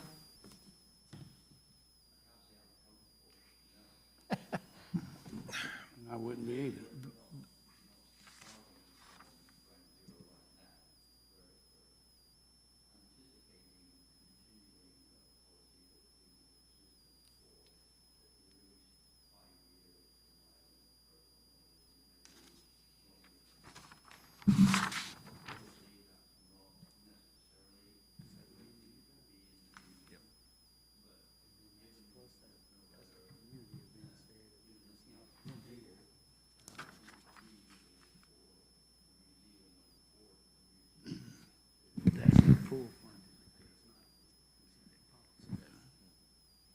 I think that's fair. Thank you. Councilman McKendrick, it's my opinion that if we were to scrub the employee for the museum, there's a possibility, I don't know, strong, not strong, that the museum doesn't open 3 days a week. All right? So now we've essentially got a building that houses our history, but no one can access it. If we don't approve another employee for the chamber, they continue to operate. Again, we're comparing apples to oranges here. The museum exists for the betterment of society. The chamber does not. The chamber exists for the betterment of its membership, of which the town is one of 179, which is a 0.55% representation of the membership. Why should we pay 100% of a new employee? So, again, I'm not trying to say they're two apples or two oranges. No, but they're looking for an answer. I am trying to get clarification to how and why town council funds employees. So clearly, the Historical Society and Museum could put out a roster and ask for volunteers from its membership. So let me give you a couple. They could put out an email asking for volunteers from their membership to open the museum 3 days a week. They could. They could get volunteers to do it. Second, they could say this is of very high priority to us to have this community historical society and museum open 3 days a week. Therefore, they would up their membership dues to cover the cost of the employee that they want to hire to do it. Third, they could say, we are so busy on the 3 days we're opened already, we need to be open 5 days or 6 days. So the request could be before us to not fund them at 23, but to fund them at 46. Take that part-time to a full-time. And what would this council say? That's my question. By what criteria do we use to say we're funding a part-time position, and we're not sharing that funding with the Historical Society or museum, we're underwriting it. We're not asking them to raise 50% of it, as you just alluded to with the chamber. We're paying all of it. So then what basis do we have from another organization, be it Meals on Wheels, be it CAB, be it anything that helps our community, come in here and say, we're in financial straits, you have more money than we do, fund a part-time position for us? What I'm after, what criteria are we using to underwrite an employee for an outside group or agency, nonprofit? Or, like you said, I mean, what criteria? Not comparing and saying, oh, these two are the same or these two are different. I mean, it could be anything on our outside agency list that realizes we're funding employees. Why isn't CAB coming in here and asking us for an employee?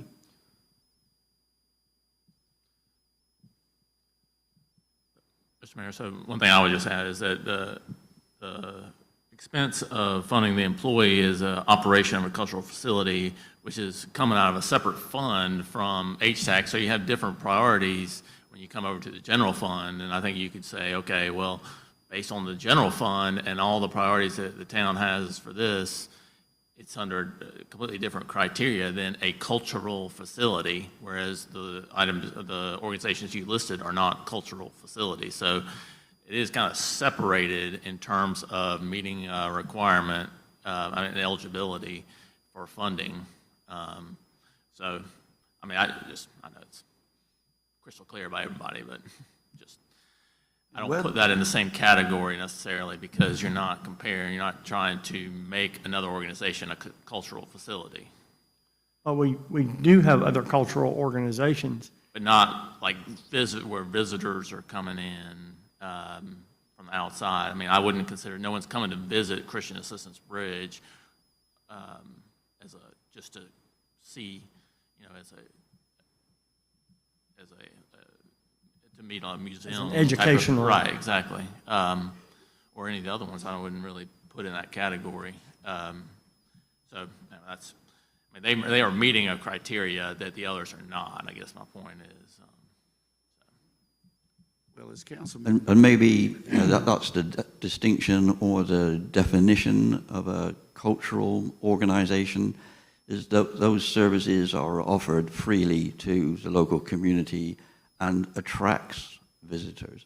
So anyone in this room can go to the museum and tour the contents, learn about the history, read about it, and receive instruction and information from the employee, anyone, during those opening days. We would very much like to open more than 3 days a week, and on occasions we do, but we can't do that entirely just based on volunteers' time. There are occasions when we do that so that Margaret Kelly can lead a normal life. But we're constrained by the amount of income that we receive. Sure. Well, and Councilman McKendrick, while I agree that, things aren't equitable, but, I, for one, I know this council before has always supported the Historical Society, and I, for one, would not pull funding from them, whether we fund something for somebody else or not, right?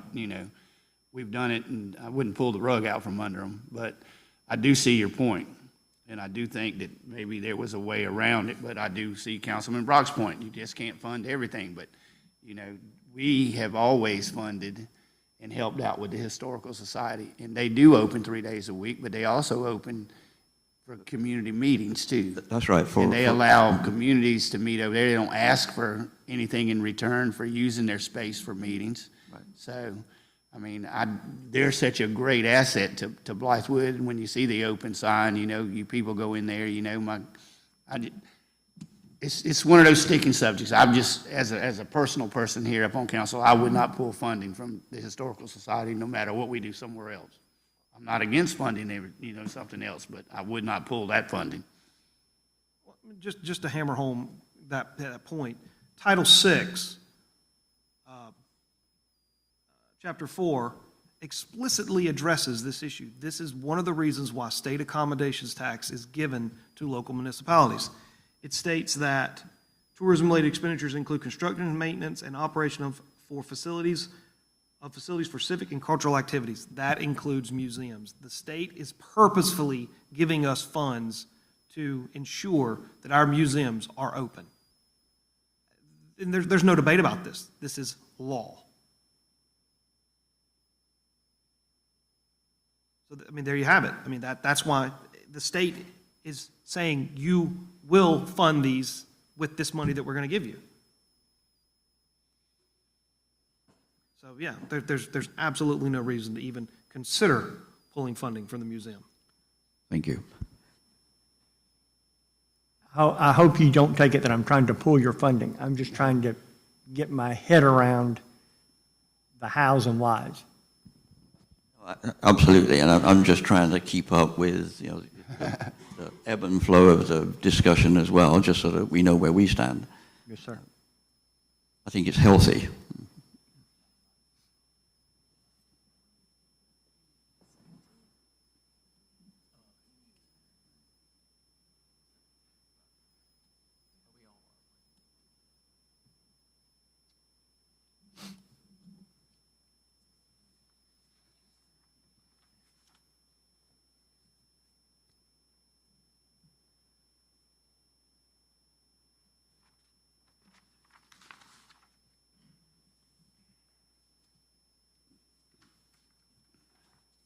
What I might say is not popular, so I'm gonna keep it to myself.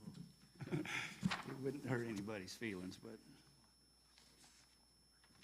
here's one thing, and I'm gonna go ahead and say it. And we talked about Lake Murray, and we talked about not doing an RFP. We talked about the chamber. I don't see where we're stuck every year giving to the same organization if we don't see the bang for our buck. I think we could revisit that 30% going to tourism.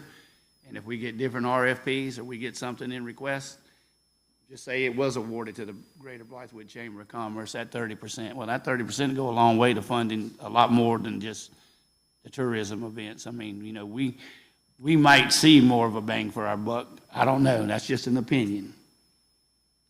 And I know it's not popular because everybody, and it's hard to say you're not friends with people. I'm friends with the museum. I'm friends with people into baseball. I'm friends here. This is a small town. You're going to be friends with people. You don't have to be emotionally tied to the funding, but you're going to be friends with people. It's a small town. We've known these people. We've grown up with them. So, Councilman Ballman, I wholeheartedly agree that this should be revisited every single year. And, the whole reason for putting it out with the initial RFP is that we felt like we weren't getting the return on the investment that we were expecting. It's simple economics.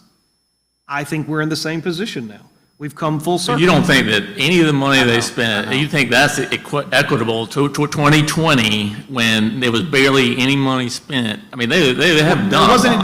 There was no money spent because we weren't spending it. It doesn't mean, I'm looking for deliverables, and I haven't gotten any. Well, that's why we've asked for them. They've come here, they've given you some, I would say not zero. Now, you're saying zero. I haven't seen anything that makes me feel like we're getting a good return on our investment. That's my opinion. Good, okay. There's a distinction there. I'm just saying. Well, the idea is to drive tourism to your community, and that tourism should turn into dollars. I don't believe that those dollars are turning into excess dollars because McDonald's and Taco Bell and the hotel are doing a better job bringing people to town than Lake Murray is. Based on the interstate, just basic travel. No, what he's saying is, what proof do you have they're not doing it? That's why I've asked him to come here again and give us a presentation so we all can decide this. But it sounds like you and Councilman Ballman are trying to condemn this organization, and you really don't know what they're doing. You already admitted that. Yeah, because they've been here twice, and I don't have a clue what they're doing. Okay, well, that was not the same brief I sit in on. But that's fine. We're going to bring them back, and this council can decide. But to sit here and start talking about removing an organization before you even know what impact they're having. I didn't say remove them. I said it should be reviewed annually. So, I do not disagree. so Mr. Mayor, or Mr. Williamson, in reviewing them annually, which is good, that's why we do a budget, it's good. They good submit practice. applications, I mean, we can review that. We have not funded them any more than we funded them initially. But I asked them to give me applications, and I just have a blanket, this is how much is allocated for the 30% based on the total amount expected revenue. So they are certainly going, we're not just a blank check to Lake Murray Country whatsoever. So- And Anya is speaking with them on a regular basis. I mean, there's a lot of interaction, and but I mean, I guess I just need to see the data that Councilman Brock is looking at. Well, all I've seen is hits on websites and some social media posts, and they've run a couple of ads in some magazines. Okay, how does that translate into heads on beds and butts in seats at restaurants? Because at the end of the day, it needs to be turning into accommodations and hospitality dollars. And I haven't Certainly, seen that. right, but I mean, I don't, okay. That's what I'm looking for. Right. I mean, and I think Quantitative. They can tell me all day long that, oh, this website's doing great. We've got 12,000 web pages. I don't care. I think that they had some of that data on the previous reports. They did, that's okay. I want it to come back so these two. Yeah, I mean, I don't think they're sidestepping that issue whatsoever. So, again, here, I'm far more of a process person, maybe to a fault, but here, again, is an opportunity, I believe, for council. We currently fund Lake Murray County, or I'm sorry, Lake Murray Country, Experience Columbia, and the Free Times, Right. Okay. Experience Columbia is the Columbia Visitors Bureau. right? And we're using our funds, the appropriate funds to do that. Correct. So my position would be, and Lake Murray Country didn't turn in an RFP. That's right. Okay, because they don't do RFPs. So in my mind, the way it works, we have a list of people who can promote our town from a marketing and tourism standpoint. We already have 3 because we're already funding them. If we don't like how they're doing it, then we have the option of funding somebody else. It would make sense to me if we accumulated a list of who they were. So now you have 6 organizations Eligible, eligible to receive this money. right. I mean, so that's what I mean. These are the ones for this area. Now, they're scattered across the state. But then the argument would be, why is the Blythewood Chamber of Commerce not on here? Right. So if that's the will of council, put Blythewood Chamber of Commerce on here, and now we have 4. Our goal is to have 6. Well, you can't find 6. Best we can do is 4. Right. Then this council give money to these organizations, and I would say quarterly is probably not enough to see results, but maybe semi-annually. We approve funds to go to these organizations to give us results, tangible results. And right now, we're giving 18 to one, and 32-28 to the other. Yeah. So whatever division this council sees fit, whether it's Lake Murray Country, Experience Columbia, Free Times, Greater Blythewood Chamber of Commerce. If we don't like it and you can't quantify it, this council moves those funds to who does do the good job.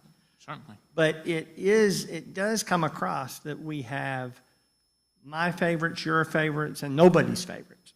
So Lake Murray can't, and it's the way they report as well. I get it. I don't like clicks on a website. I like tangible. This is what we brought to Cobblestone. We brought 3 events to Cobblestone. Here's the golfers that golfed in the events. Here's how many hotel rooms were booked. And Lake Murray Country did that. Without that relationship, that wouldn't have happened. You can look at it, you can read it, and you know, yep, you're responsible for that. But to say somebody may have chosen to eat in our restaurant or play golf at our golf course because of the electronic billboard on I-77 is, I can't grab it, feel it, read it.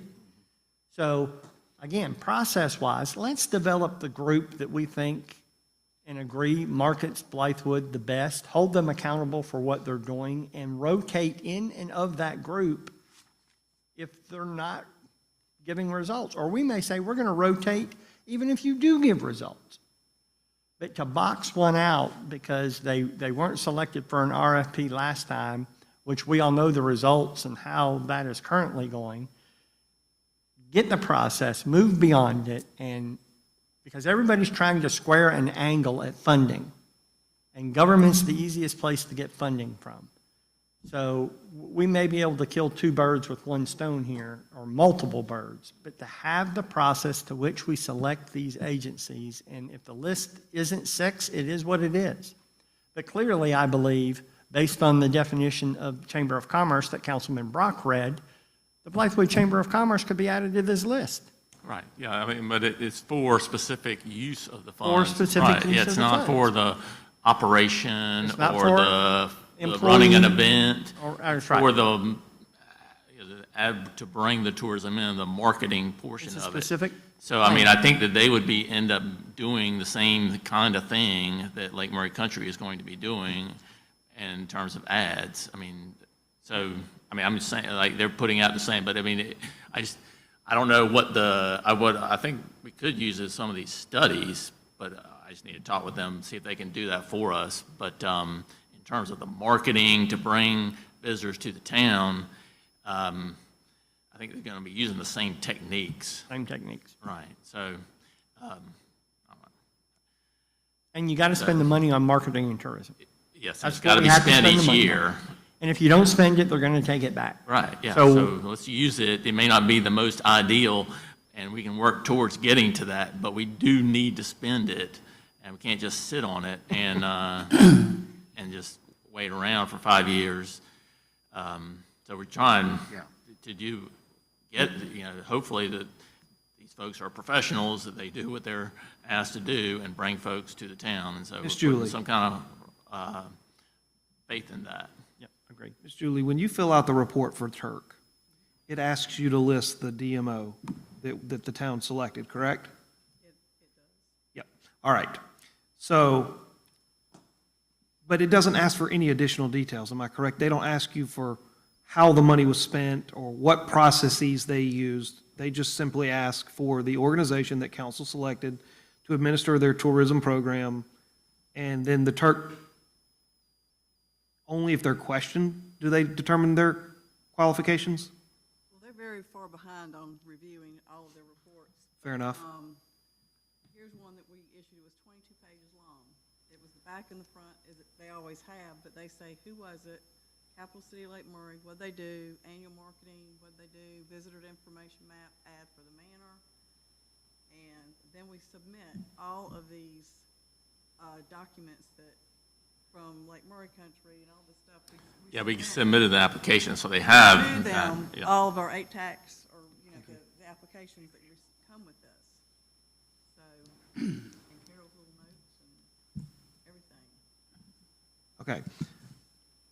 In paragraph 3 of chapter 6, title 6, chapter 4, it says, to be eligible for selection, the organization must be organized as a nonprofit and shall demonstrate to the municipality or county that it has an existing ongoing tourism promotion program or that it can develop an effective tourism promotion program. There's nothing in that sentence that would tell me that the Chamber of Commerce would be disqualified. Oh, it's listed in I that. agree. It's- They should absolutely be in the running, and I cannot wrap my head around why they weren't considered when things went south with MPA. I can't. So that's why I'm of the opinion we should review, and they've done some advertising and marketing program through the Chronicle. I see that when I look at their newspaper. So, I mean, yeah, I think they should be, I think they should at least be on that list too. I agree with Councilman McHenry. It may take them a little while to get up to speed.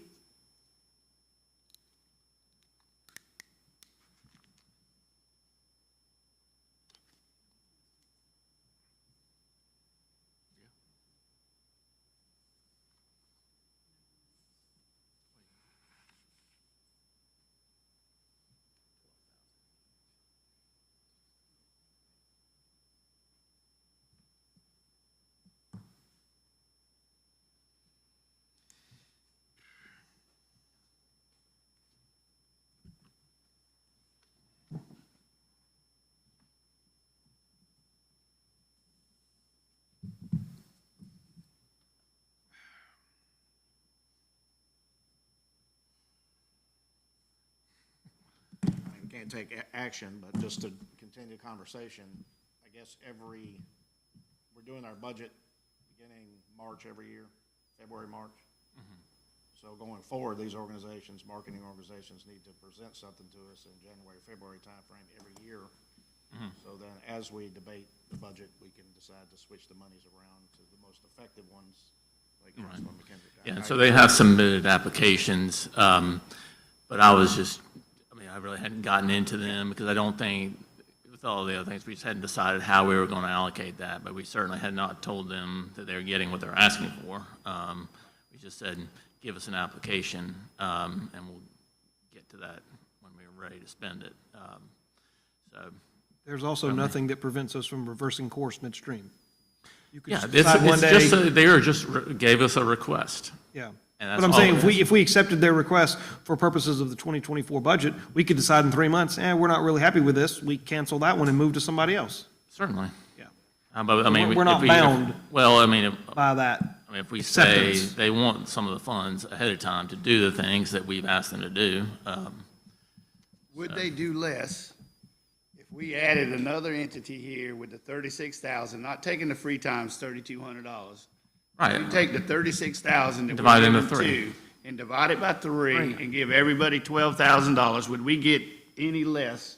That we wouldn't be taking funding from anybody. We would I just be personally adding think money. we get more, because Yeah. the rising tide raises all the ships. If I see somebody doing something for Blythewood who potentially could take my third, You've incentivized incentivized the everybody to other work two. harder to prove that they deserve more than 1/3. And the 30% could go up yearly, I mean, depending on what we come in. Well, it's gonna with. go up. It's gonna go up, so their funding could go up. But I do think that if we add them, the Blythewood Chamber of Commerce as part, and then split the 36, So what you're basically doing is you're creating your own RFP by are. actually forcing people to actually perform the job, and then you select the one that you think's done the best. agree 100%. You're just using funds that you have to spend versus going through a process. We say we like 3, let's see who does the best after a year, or who we feel has done the best.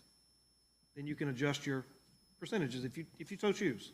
And Blythewood wins, I believe. I do believe Blythewood would win. The only way Bryce would lose is if we have to send that money back to the state. Exactly.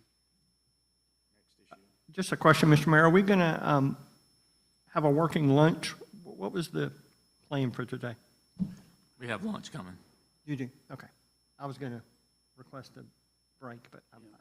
That's We got good. lunch coming. We adjourn for 5 minutes for restrooms. Sure. Motion to adjourn for 5 minutes for Second. restrooms. Probably motion second to adjourn. Any discussion?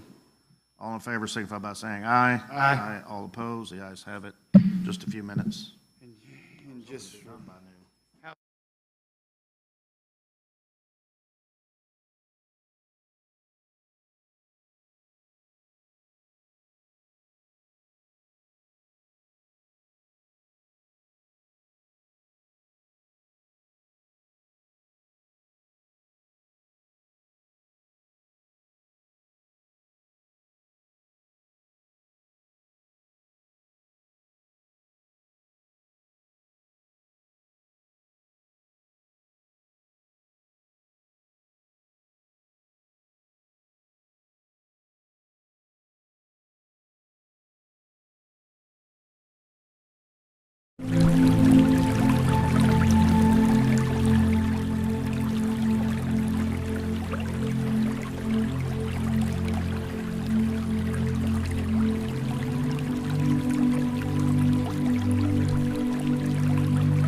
Okay, I'll call us back to order. Sorry, thank you for the quick break.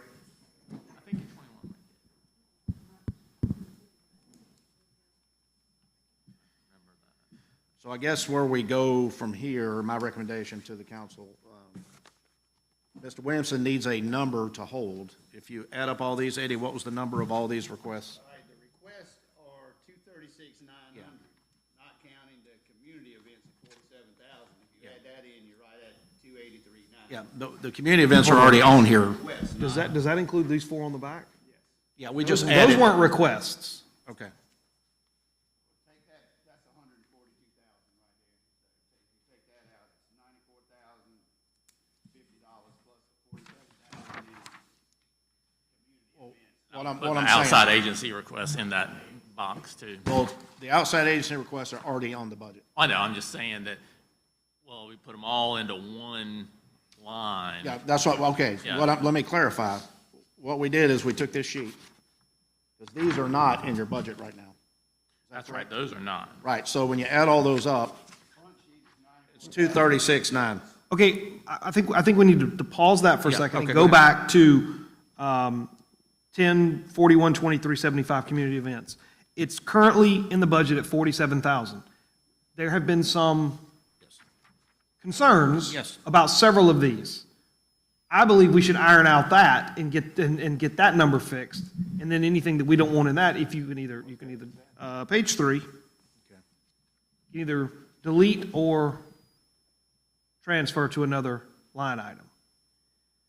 Councilman Kendrick expressed some concerns about movies in the park. I've expressed concerns about the Blythewood Chamber sponsorship. Absolutely. Some concerns about quilters, not feeling as bad about that, but I don't know if $4,000 is the right number. So, I mean, of all the events between the fireworks and the Big Grab, I think those are our two biggest attended events. The Big Grab certainly brings people into town from all over. I don't think anybody can debate that.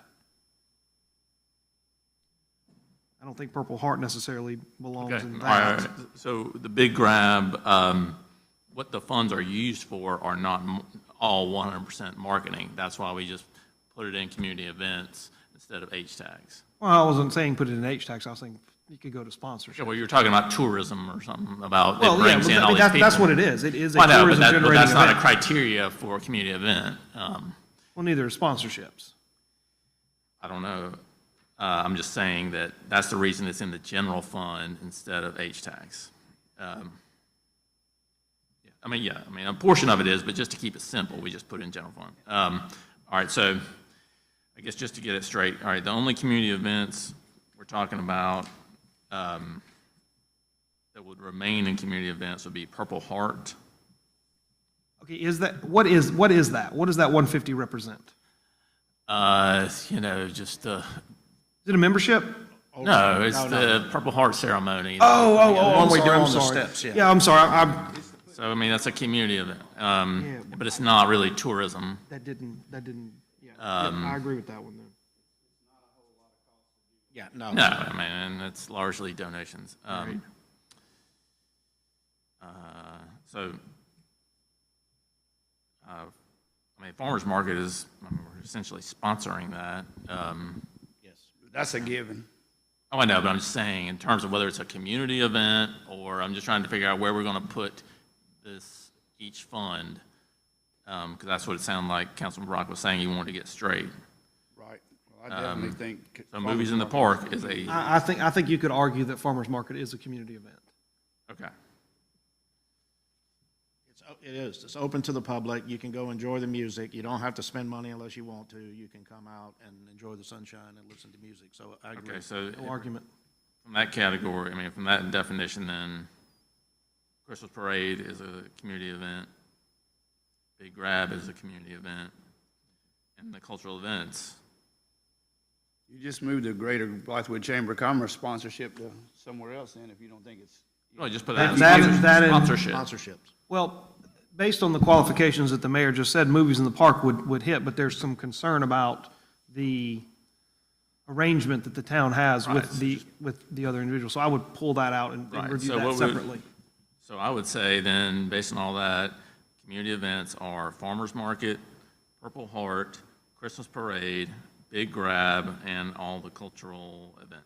We should probably, cultural events, that's the Historical Society and Museum. That's their line item. Right? Just talking about clearly categorize all these. Yeah, I mean, they're the ones, they are. So we should call that Blythewood Historical Society and Museum events. Because they get all that money. Right. I mean, we may have something in the future that's someone else.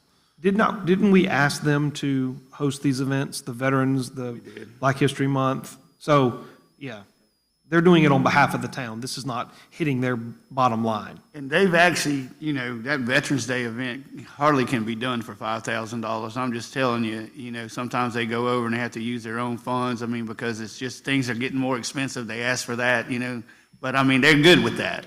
I'm just saying. I'm just going off of what they asked. Right, I know. Yeah, I just know when the bottom line comes through that they usually are not, have spent more than the $5,000. But I agree, we just need to keep it what they request. If next year they need $7,000, they need to ask for $7,000. I mean, I would just leave the cultural events, just because there's going to be something that comes up. Those are our community events. Yeah, no one's saying take them off. Yeah, that's fine. Okay, I just want to okay. I know, well, Councilman McKenna was saying have a separate line. He was just saying rename it. Oh, okay, gotcha. Well, okay. Yeah, those aren't line items, so, we're just, Put a new name. sure. All right, so basically, all that we are taking out of community events that's listed here is movies in the park and chamber sponsorship. Is that? So that's 13. Yeah, 34.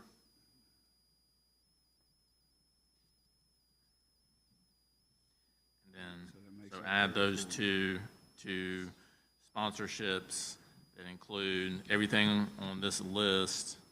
Everything on this, front and back, except Front what- and back, except which what we funded includes- with H-Tax. The ones that, the placeholders Just for placeholders. the organizations that did not submit applications, that we just sort of put an amount on that. And then the outside agency request list. So that 30 or 28.5, so that will all be under sponsorships. That's correct. Okay, What, all right. did you get a total on that? Nope, not yet. But it's essentially, So you said the 9450, what's it, 13,000 plus 13, the outside agency plus the 236 or whatever you quoted as the 236,900 is all of these minus the ones that we approved for H-Tax. Correct. Just taking it for face value. I'm not saying it's right or wrong or we agree, but it all adds up to 236,900. Yeah, and it's clear, I'm not writing, any checks to any of these. But you do need a account placeholder with that number in there for future debate. Right. Okay. Yeah, so that would be and we'll put it all in what we will call sponsorships, Okay, right, which is that's right. currently, I don't think that's right. That can't possibly be right. 236,900? check my numbers on Yeah, hang on. yes. Just for clarification, Mr. Mayor, you're waiting on the newly formed subcommittee Yes. to bring back, so is it safe? We're going to get some significant pushback for doing this. Is it safe to say, I don't even know how to word this, or we are not saying or committing to any amount to any group? That's correct. If you want to alleviate that, then we can just put zero, just sponsorship, no money assigned right now, and all that money goes back into the general fund, if you want to do it that way. And then as they come before us individually, we could approve or disapprove. And I'll play the devil's advocate here. If we put that placeholder of 300,000, whatever that number is, under sponsorships, and then the policy comes back and it's restrictive, it's got to be restrictive based on the list that's in front of us, Right. then people are going to say, well, you have it in the budget, why aren't you spending it? Well, it's not in the budget until we approve whatever policy we're going to put forward, which, to your earlier point, Mr. Williamson, would create a budget amendment That's right. after the budget is approved. And that money would lay in unrestricted account until such time we moved it into the budget. Yeah, it'd just be, yeah, the General fund fund balance or the unrestricted. contingency. Yep. We can do Personal that. Sure, preference. sure. I'd have no problem with that. It just, I'm trying to make it easy on them, but, I understand, me Yeah. too. so. So all those sponsorships, you can add a line with zero budgeted to it, but just the fact, and then do not list any of them. Right. And so all that money goes, Okay, so it'll be basically like it is now. yeah, Yes. exactly right. Okay, so it'll just be the contingency, and then when the policy is approved, we'll do a major budget amendment that is 2 readings, so then once that's approved, it'll be probably the next month when we have the budget amendment first reading, and then the following month would be the second reading, just knowing that the events are, there is going to be a time, if the intent is to fund something, They're going to need the money. yeah, Right, so. absolutely. Okay. So we're going to, by timeline, we're going to be a month off the budget, if we're able to get this done. Yeah, exactly, yeah. Yeah, If you do it, yeah, immediately. Yeah, because the first ones, according to your dates here, would be August. You got the Golf Association and Girls Golf, for instance. Those two would have to be debated in July. Hold on. The first reading won't be happening before July 20-something. So that would be the first reading. The second reading will be the end of August. And Golf Association's approved under HTAC, so it doesn't affect that. No, I think we're talking two different things. The budget takes effect 1 July. I know, but And this. then is- immediately in July's meeting, we're going to have to entertain, First reading. so yes. that's- Well, I won't have a drafted budget for that, so it really won't be I could, but I wouldn't know. I would think that you're going to tell me on July 10905. how this should be, how the budget should change, and then in August I'll have first reading. I can do it different, but I'm just trying to think about how am I going to do That's because you include. going to kind of amend it on the fly during the meeting then. And then you'll I have see the what you're same- saying. Yeah, it just depends on how quick the subcommittee can get. Yes, you're right, it's not, yeah. I would say ideally have the subcommittee June, Which I think is doable. and then have the first reading July and second reading August. Of course, all these other meetings in between, but just in terms of how we have the calendar right now. I think the advantage council has in this is we do have a closed group that we should be dealing with. We should have the list we just came up with. Right. Everything on the HTAX list that was not funded, the list on the back, and what we moved out of cultural events. That's. And the outside And the agency. outside, that's the only list we should be looking at for the 23-24 budget. Next year, there may be people come in to say, okay, I want a sponsorship, not HTAX. Okay, we can consider that, but this year, we do have a closed group. Yeah. Not all are going to get what they want, some may get none, some may get more, but we have the defined group to look at, so it's not like we've got to go out and open an application and find out what you want. Everybody's told us what they want. Right. Okay. Oh, yeah. I think we're on the same page, it's just. Well, do you know how much the number is? The total requests that we have, when you take those four, when you take the what was that? Community events, the outside agency requests, the non-qualifying HTAX applicants, and then the 5 on the back. So The it's additional. like 278 or something like that. 293, 400. All right, so 236.9 is the spreadsheet. The what? The spreadsheet, This correct? is- yeah. I didn't add that up myself. I'm Running taking all- back, 236.9, Okay. I believe. Okay, plus 13,000, which is moved from community events over to sponsorship, plus 28, 29, whatever outside agency, we have 28.5. That's what I was looking at. 278.4. So I just want to make sure got the we're all on the same, literally, same sheet. Yeah, I think maybe I added something a little different, but you got the 236.9, and then what did you add to it? 13,000 for the two items we moved from the community events. Okay. Sponsorship, plus what we have budgeted currently for sponsorships is 28.5. Okay, I got 278.4 on that. And that's a ballpark figure, and no means are we saying. Well, sure, I we're mean, gonna that's spend covering everything, and we can break all that back out as we, I mean, as part of the policy, I can give you a spreadsheet dedicated just to that. But in terms of, I mean, so that's kind of our number, but it's not going to be in the budget. It will actually take out The contingency will grow. Yeah, the 13,000 and the 28.5 will now be taken out of the budget and in the contingency.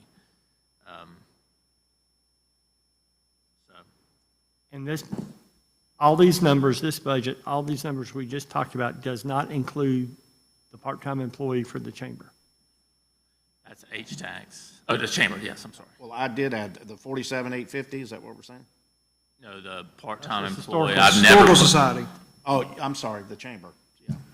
I have never put that in the budget, so it's not reflected in any number Oh. that I've created.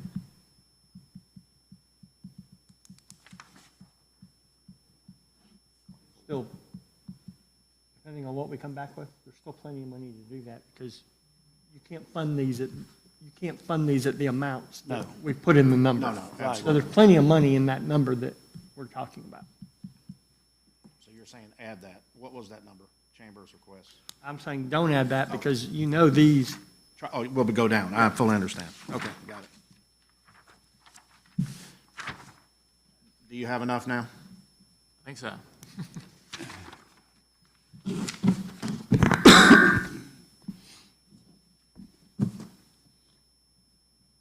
All right, we're ready to move to Part B today, council attendance policy. Mr. Williamson. This is a continuation of Councilman Brock's request for this to be a discussion item. I put a sheet, oh wait, I don't. I think I included it in the packet, but I've got a same thing on paper if y'all want to look at it. These are examples.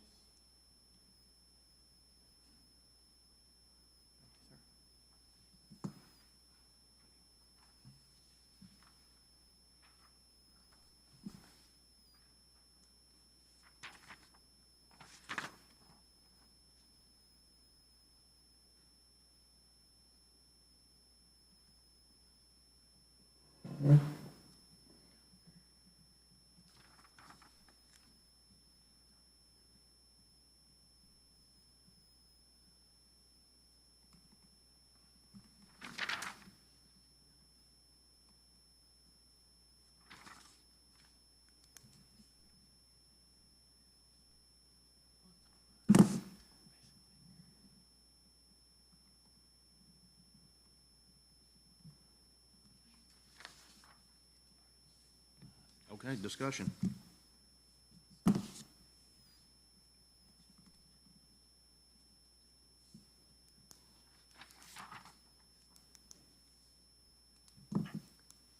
Just so that everyone is aware, the population of Rock Hill, which is cited here, 74,000, the population of Fountain Inn is 11,000, and the population of Cross Hill is a massive 408 people, according to the 2021 census.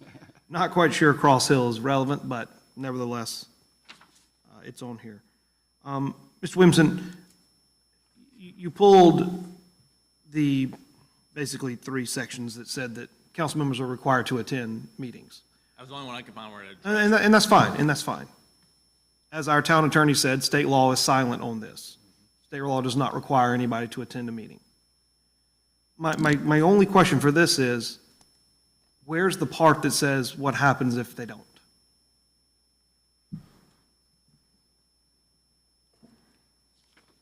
Let's see. Cross Hill. in the Cross It says Hill, I now don't see therefore, bottom of page 1.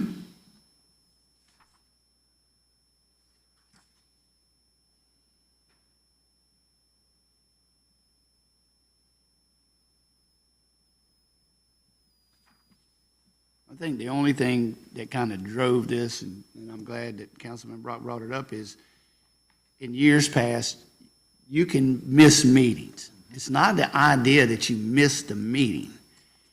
You can request it be an excused absence.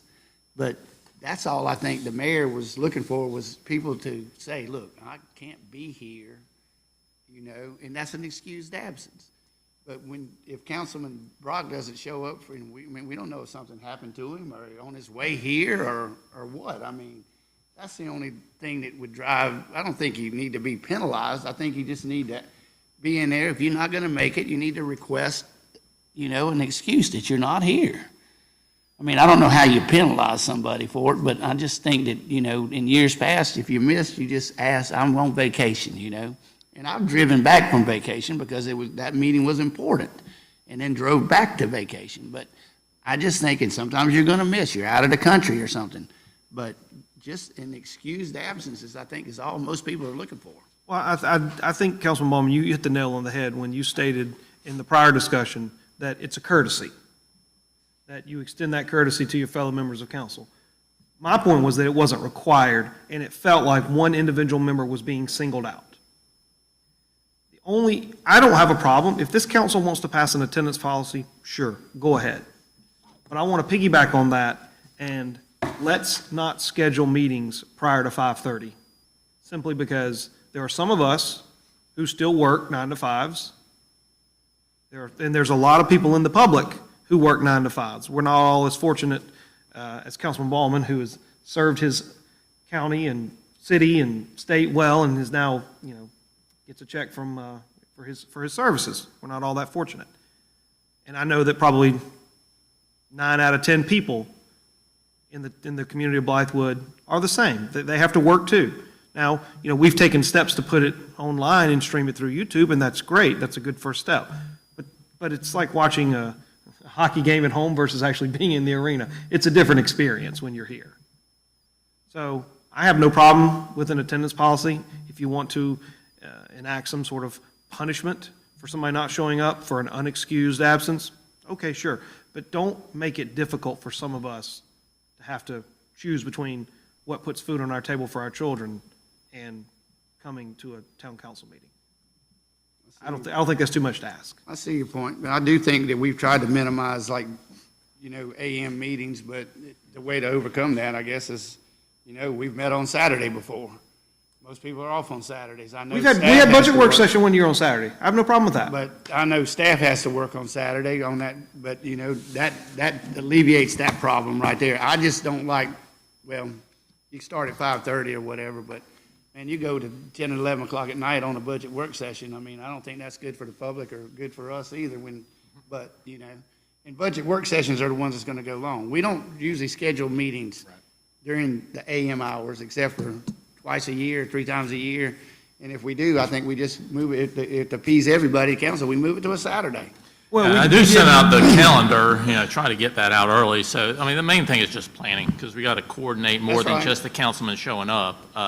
There's a lot of support elements, may or may not be available.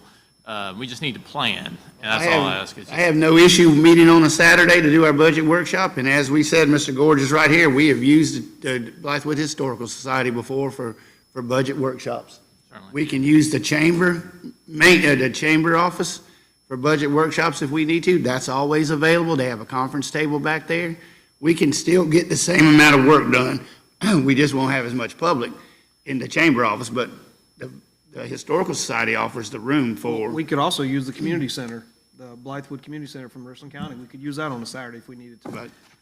And we have taken some steps to alleviate the late night meetings. We moved them from 7 to 6. So we have taken some steps to hopefully not go late into the evening. No, that's a plus for regular meetings, but council workshops tend to go longer.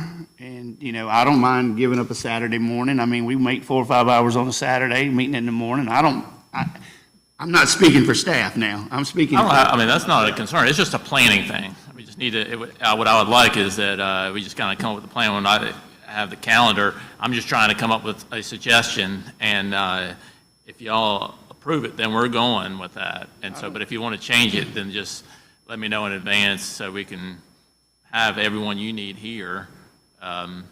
answer all the questions and, everything that goes along with it, so we can plan. I agree with you, and like I said, I don't want to penalize anybody by this, and I just think it's a courtesy issue that we know who's going to be here, and we don't show up and it's an empty mic and an empty mic and an empty mic, and now we don't even have a quorum because, we had 3 people just not show up, no one knows where they are. That's the case, we know they're out of town, we just rescheduled the meeting, as long as we put it out in time. To me, it's all about courtesy. Okay. Courtesy to the mayor, courtesy to you, and courtesy to the clerk, that we know who's going to be here and they have an excused absence if they're not. That's my whole point. I don't think penalizing anybody, but I do think that just a courtesy, and, I wouldn't want to see any council member miss 12 meetings in a year, saying I got an excuse every month, But I don't think that's going to happen. Sometimes your job is going to take you away out of town. The mayor travels, Councilman Sloan travels. I'm sure Councilman Brock, and I'm the only one that's, like Councilman Brock said, that I'm flexible. I do work, I just don't get paid for it. You're doing the wrong job then. I'm a granddaddy. That's the best job. Mr. Mayor? Yes, sir. My concern on this, and I've spoken to you about it, spoken to other council members about it. Again, I'm agreeing, it's a common courtesy to let them, we're a strong mayor form of government, it's a common courtesy to let the mayor know, the town administrator, and the town clerk know if one of us is not going to be here. We held an executive session and got some legal opinions, and we had no clue that a council member wasn't going to be here. Had we known, had the common courtesy been extended, this town could have pushed that meeting. There was nothing date-specific in that briefing from 4 attorneys that, the best of my math now, says cost the town $2,200. There was nothing keeping us from pushing that one executive session till when all 5 council members were there. But when, and in my world, it's the equivalent of a no call, no show. But we had a quorum and we moved forward. So the only way that council member is briefed or has any knowledge of what went on in executive session is a repeat from somebody's personal perspective. So I think we missed the boat and we don't serve that council member appropriately. So that's why I said I would like to see an excused and an unexcused absence recorded on the minutes for the public to know which of their council members is coming to meetings, which are not, and which has notified, out of courtesy, fellow council members when they're not going to be here. Councilman Brock, to your point of meetings after 5:30, I concur. I don't have any problem meeting after 5:30. I would not limit our staff, our administrator, to only scheduling meetings after 5:30. There are those cases, and I have been present for many where special called meetings were made during the day or on Saturday. I was at that budget workshop. In emergency situations, you need to be able to, the administrator needs to be able to call a meeting when he needs to call a meeting. Emergencies are an exception. I think we all. But likewise, there could be a council member sitting in any of our seats that works a second or third shift job. That's what they choose to do. And we've said, oh, we meet after 5:30. Well, that's going to eliminate possibly somebody running for one of these seats. So where possible, absolutely, let's have evening meetings. But let's not put anything in writing or in stone, or it's how government works. We've got to be able to give our staff the tools to run the government. And when we signed up for these jobs, nothing said run for town council, and you'll only meet after 5:30 and you'll be done by 9:30. When I ran, I didn't read anything that said that. You run for town council to serve your constituents and do the best job we can do for the town. My only point in helping spearhead this discussion is we're grown adults, common courtesy. You do it I'll guarantee you we all do it in our professional jobs. You can't not show up at your job, and this is a service-oriented position, but we get paid, and you are elected. Your constituents deserve to know why you are or are not at a meeting. My only point. No penalties, no ordinance needed. Let's just act like adults and let each other know through the mayor, the administrator, and the clerk when we're not going to be here. That's it. But it caused a lot of kerfuffle because, oh, you're trying to do this, or you're trying to do that, or nope, just common courtesy. Okay. Thank you all. Part C today is a referendum to establish single-member voting districts on the town's 2023 ballot. Mr. Williamson. Mr. Mayor, you requested to look into establishing single-member districts. So what that requires is a referendum on the ballot. And if council wants to go forward with that, we have a draft ordinance to do that Pete's looked at. And but it would need to be before August. So it needs to have a second reading by the end of July. We can put that on the agenda in May if you want to take it as an action item, but I'm just telling you that's the kind of the process in order to get it on the, it's just like candidates filing. We just need to get everything for the ballot ready by some deadline in August. And it would essentially ask the question, would you like to go to single-member districts for the town of Blythewood? And then based on, say they vote yes, then the process starts with the Justice Department, I think, to kind of go through how do we actually carve these districts out. So, and then that would begin on 2025, if that's approved, that referendum is approved on the ballot in 23. How many districts are you thinking? Are you thinking 3 districts with 1 at large? I mean, I don't know, and I guess we would specify that, but if we have 5, I thought it would be 4 districts and 1 at large. You need an odd number, but I sent some information out several months ago. I'll send it again if you want. It was a spreadsheet, showed all municipalities in the state and how many members they have based on population, just kind of did a correlation. Blythewood is at the point now where we're over 5,000, and every town our size has 6 members. About 75% of them have districts with 4 districts and 2 at-large members based on their population around ours, and a mayor. So you always have your mayor elected at large and 2 members, and then there would be 4 districts. So that would increase this council from 5 to 7. I don't think you have to do, I mean, Yeah. I'm know. limited in my experience, but Casey has 4 You districts and a could, mayor. but every other one, I believe, has even number of council members and 1 mayor. So Right, but I mean, I'm that's saying- a tie when at all possible, and that's up to discussion. I mean, whatever you all feel. I would think it'd be difficult to get 6, well, I guess you're saying 3 at Yeah, large. there'll be 4 districts, and let's say Councilman Brock and I are in the same district, and we both want to run for council. One of us could run at large, and the other one could run for the district, and still both be elected, even though you may be neighbors. Does that make sense? So 2 at large, that's the way a lot of them do it. And I'll resend that so you can look at it and verify it yourself through municipal association. But based on our population going over 5,000 to 6,000, all these, not all, the majority of the municipalities have 6 members and a mayor. Some are 6 districts and a mayor, some are 4 districts, 2 at large and a mayor. And so that's the discussion. How would we like to propose to do that? And I'd like to ask Chairman Gorge too, if you have any input on that. Does that make sense to you? Do you think it's a good idea? Use your mic. Oh, here. Can you use it? Yeah, there you go. Sorry. On balance, I think that would be a very helpful move so that residents can identify their local representative on council. It may even improve participation and hopefully understanding of how local government works. Overall, I think it's a good idea if the referendum is successful.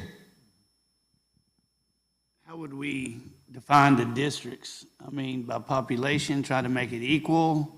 Or because we vote in one place, but we have, 4 precincts? Because even Long Creek is considered a precinct, Ridgeway is considered a precinct. We have 1 and 2. So do we have, I can't remember when you look. Blythewood 1, 2, and 3, and I think So then you have Long Creek and you have Ridgeway, so now you got 5 precincts where you vote, and they tally the votes up. So you're not gonna have 5 districts, because, I mean, Long Creek only has so many registered voters because it only goes so far. Ridgeway only has so many registered voters because it's a smaller precinct. So you'd have to encompass the districts. I don't know if you can do it equitably by population. Yeah, you have to. There are laws, state laws. But just 2 points there that you bring up, pretty good ones. These would be all new wards. These would Right. be all new, unrelated to what you are at county and state level.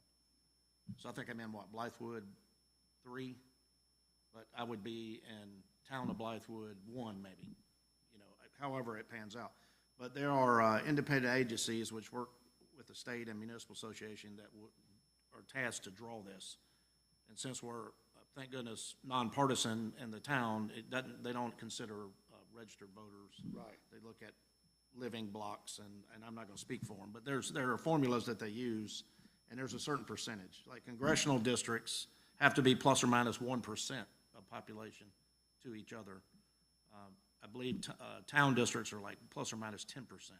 I believe I did read that, but we'll get that clarified to go forward. But the bottom line is, why are we talking about it now? Because if we want to do it, the people have to say they want to change the form of government. And as far as voting goes, we could probably still use the same one. We'd all vote in the same Yeah, precinct. same. That wouldn't I'm make a sure of difference. that, you know. Yeah, so it'd be an all new. You just have different candidates on different ballots. That's right. But you would, well, and you would have, if you're in this district, those voters could only vote for you.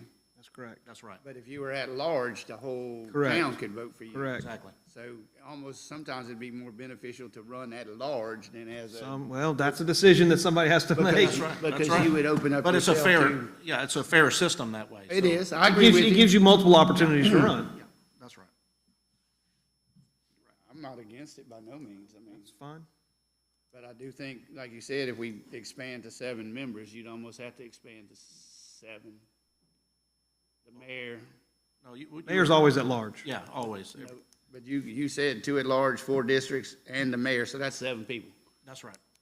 I don't see there's a need to expand to 7 at this time, but I just asked the municipal association whether you have to specify that on the ballot or not, whether you can just say, do you want to go to single-member districts and then figure that out after the fact, or that needs to be specified on the ballot. So I'll get the answer for We'll that. find that out. We're just discussing it now. Yeah, so we'll, I'm not, like I said, I'm not against it, I was just going by, you know, the mayor at large, 2 at large, and 4 districts, that's, 7 people on Yeah. council, that's. so we would have to put that in the ordinance for it to be on the ballot, if you that go, needs to be. if you're going based on population and you go from, 4 council members to 6, you're essentially representing 850 or so people. I mean, it's not a big versus 1,200 and something, Right. so. Population doesn't seem to warrant adding 2 new members to council. I agree. Well, when you look at that study, I'm not going to disagree or debate it. It's, Right. towns our size have 6 members on council and a mayor. So you add 1. Yeah. You add 1, not 2, so you're going from 5 to 6 and not 5 to 7. No, you'd have to go to 5 to 7, because otherwise you could have a tie. You need an odd number every, Yeah, on you're going, council. well, you're going 4 members to 6 members and a mayor. I'm not counting the mayor in that. So right now, we have 4 council members. Yep.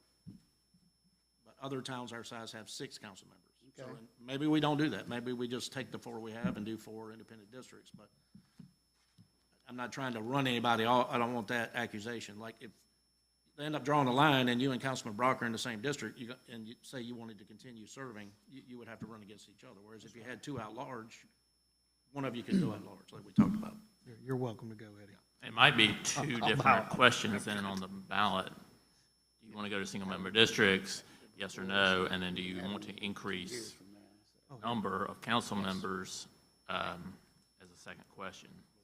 Because some may have some differing opinions We'll on get that. advice, however, whatever, if this council chooses to vote on it, but right now, we're Well, I can have the ordinance on the agenda for May, just so we can move it along one way or the other.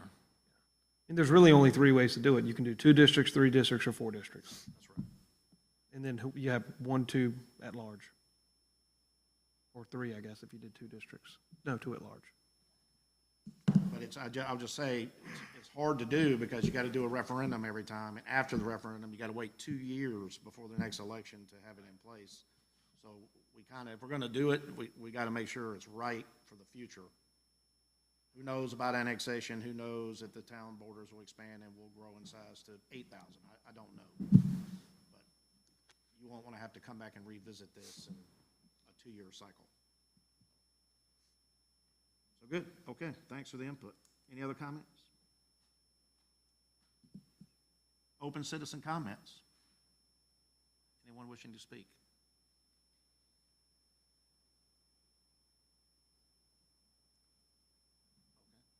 Thank you all for tuning in, and please reach out to us if you have any questions. We will read the first reading, have the first reading of the budget on May 22nd at the regular council meeting, 6 p.m.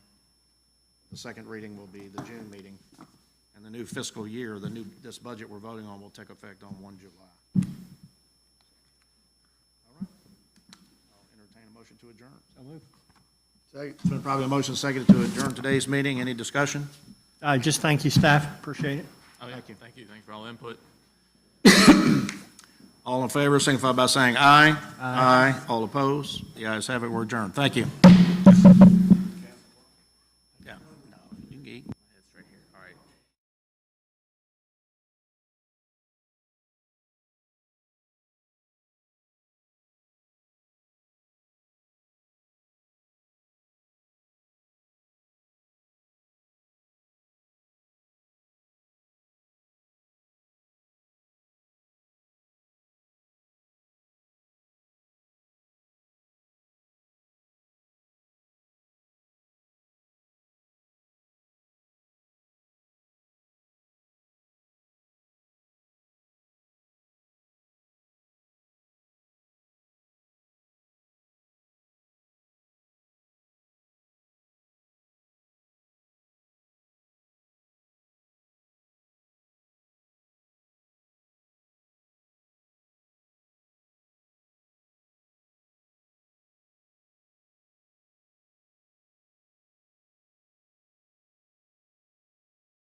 I'll let you walk out of here without getting on the same page. Okay, I was just like, okay, so now that it's saved, then we can. But I've never seen one, Yeah. that small. So we're talking, so the same levels that we see on the other microphones, I have levels right here, just for this mic right here. So that's all we did, we just Do, stick it do in they front. have a special name? Rode, their wireless, Rode is the company. Oh, right, And their okay. wireless go-to mics. They come with like two, one or two. The one that I have is just one, but I don't know if you can see it from there, but there's actually two. I just need to get another one. But it has 2 channels, so 2 people can have a microphone at the same time.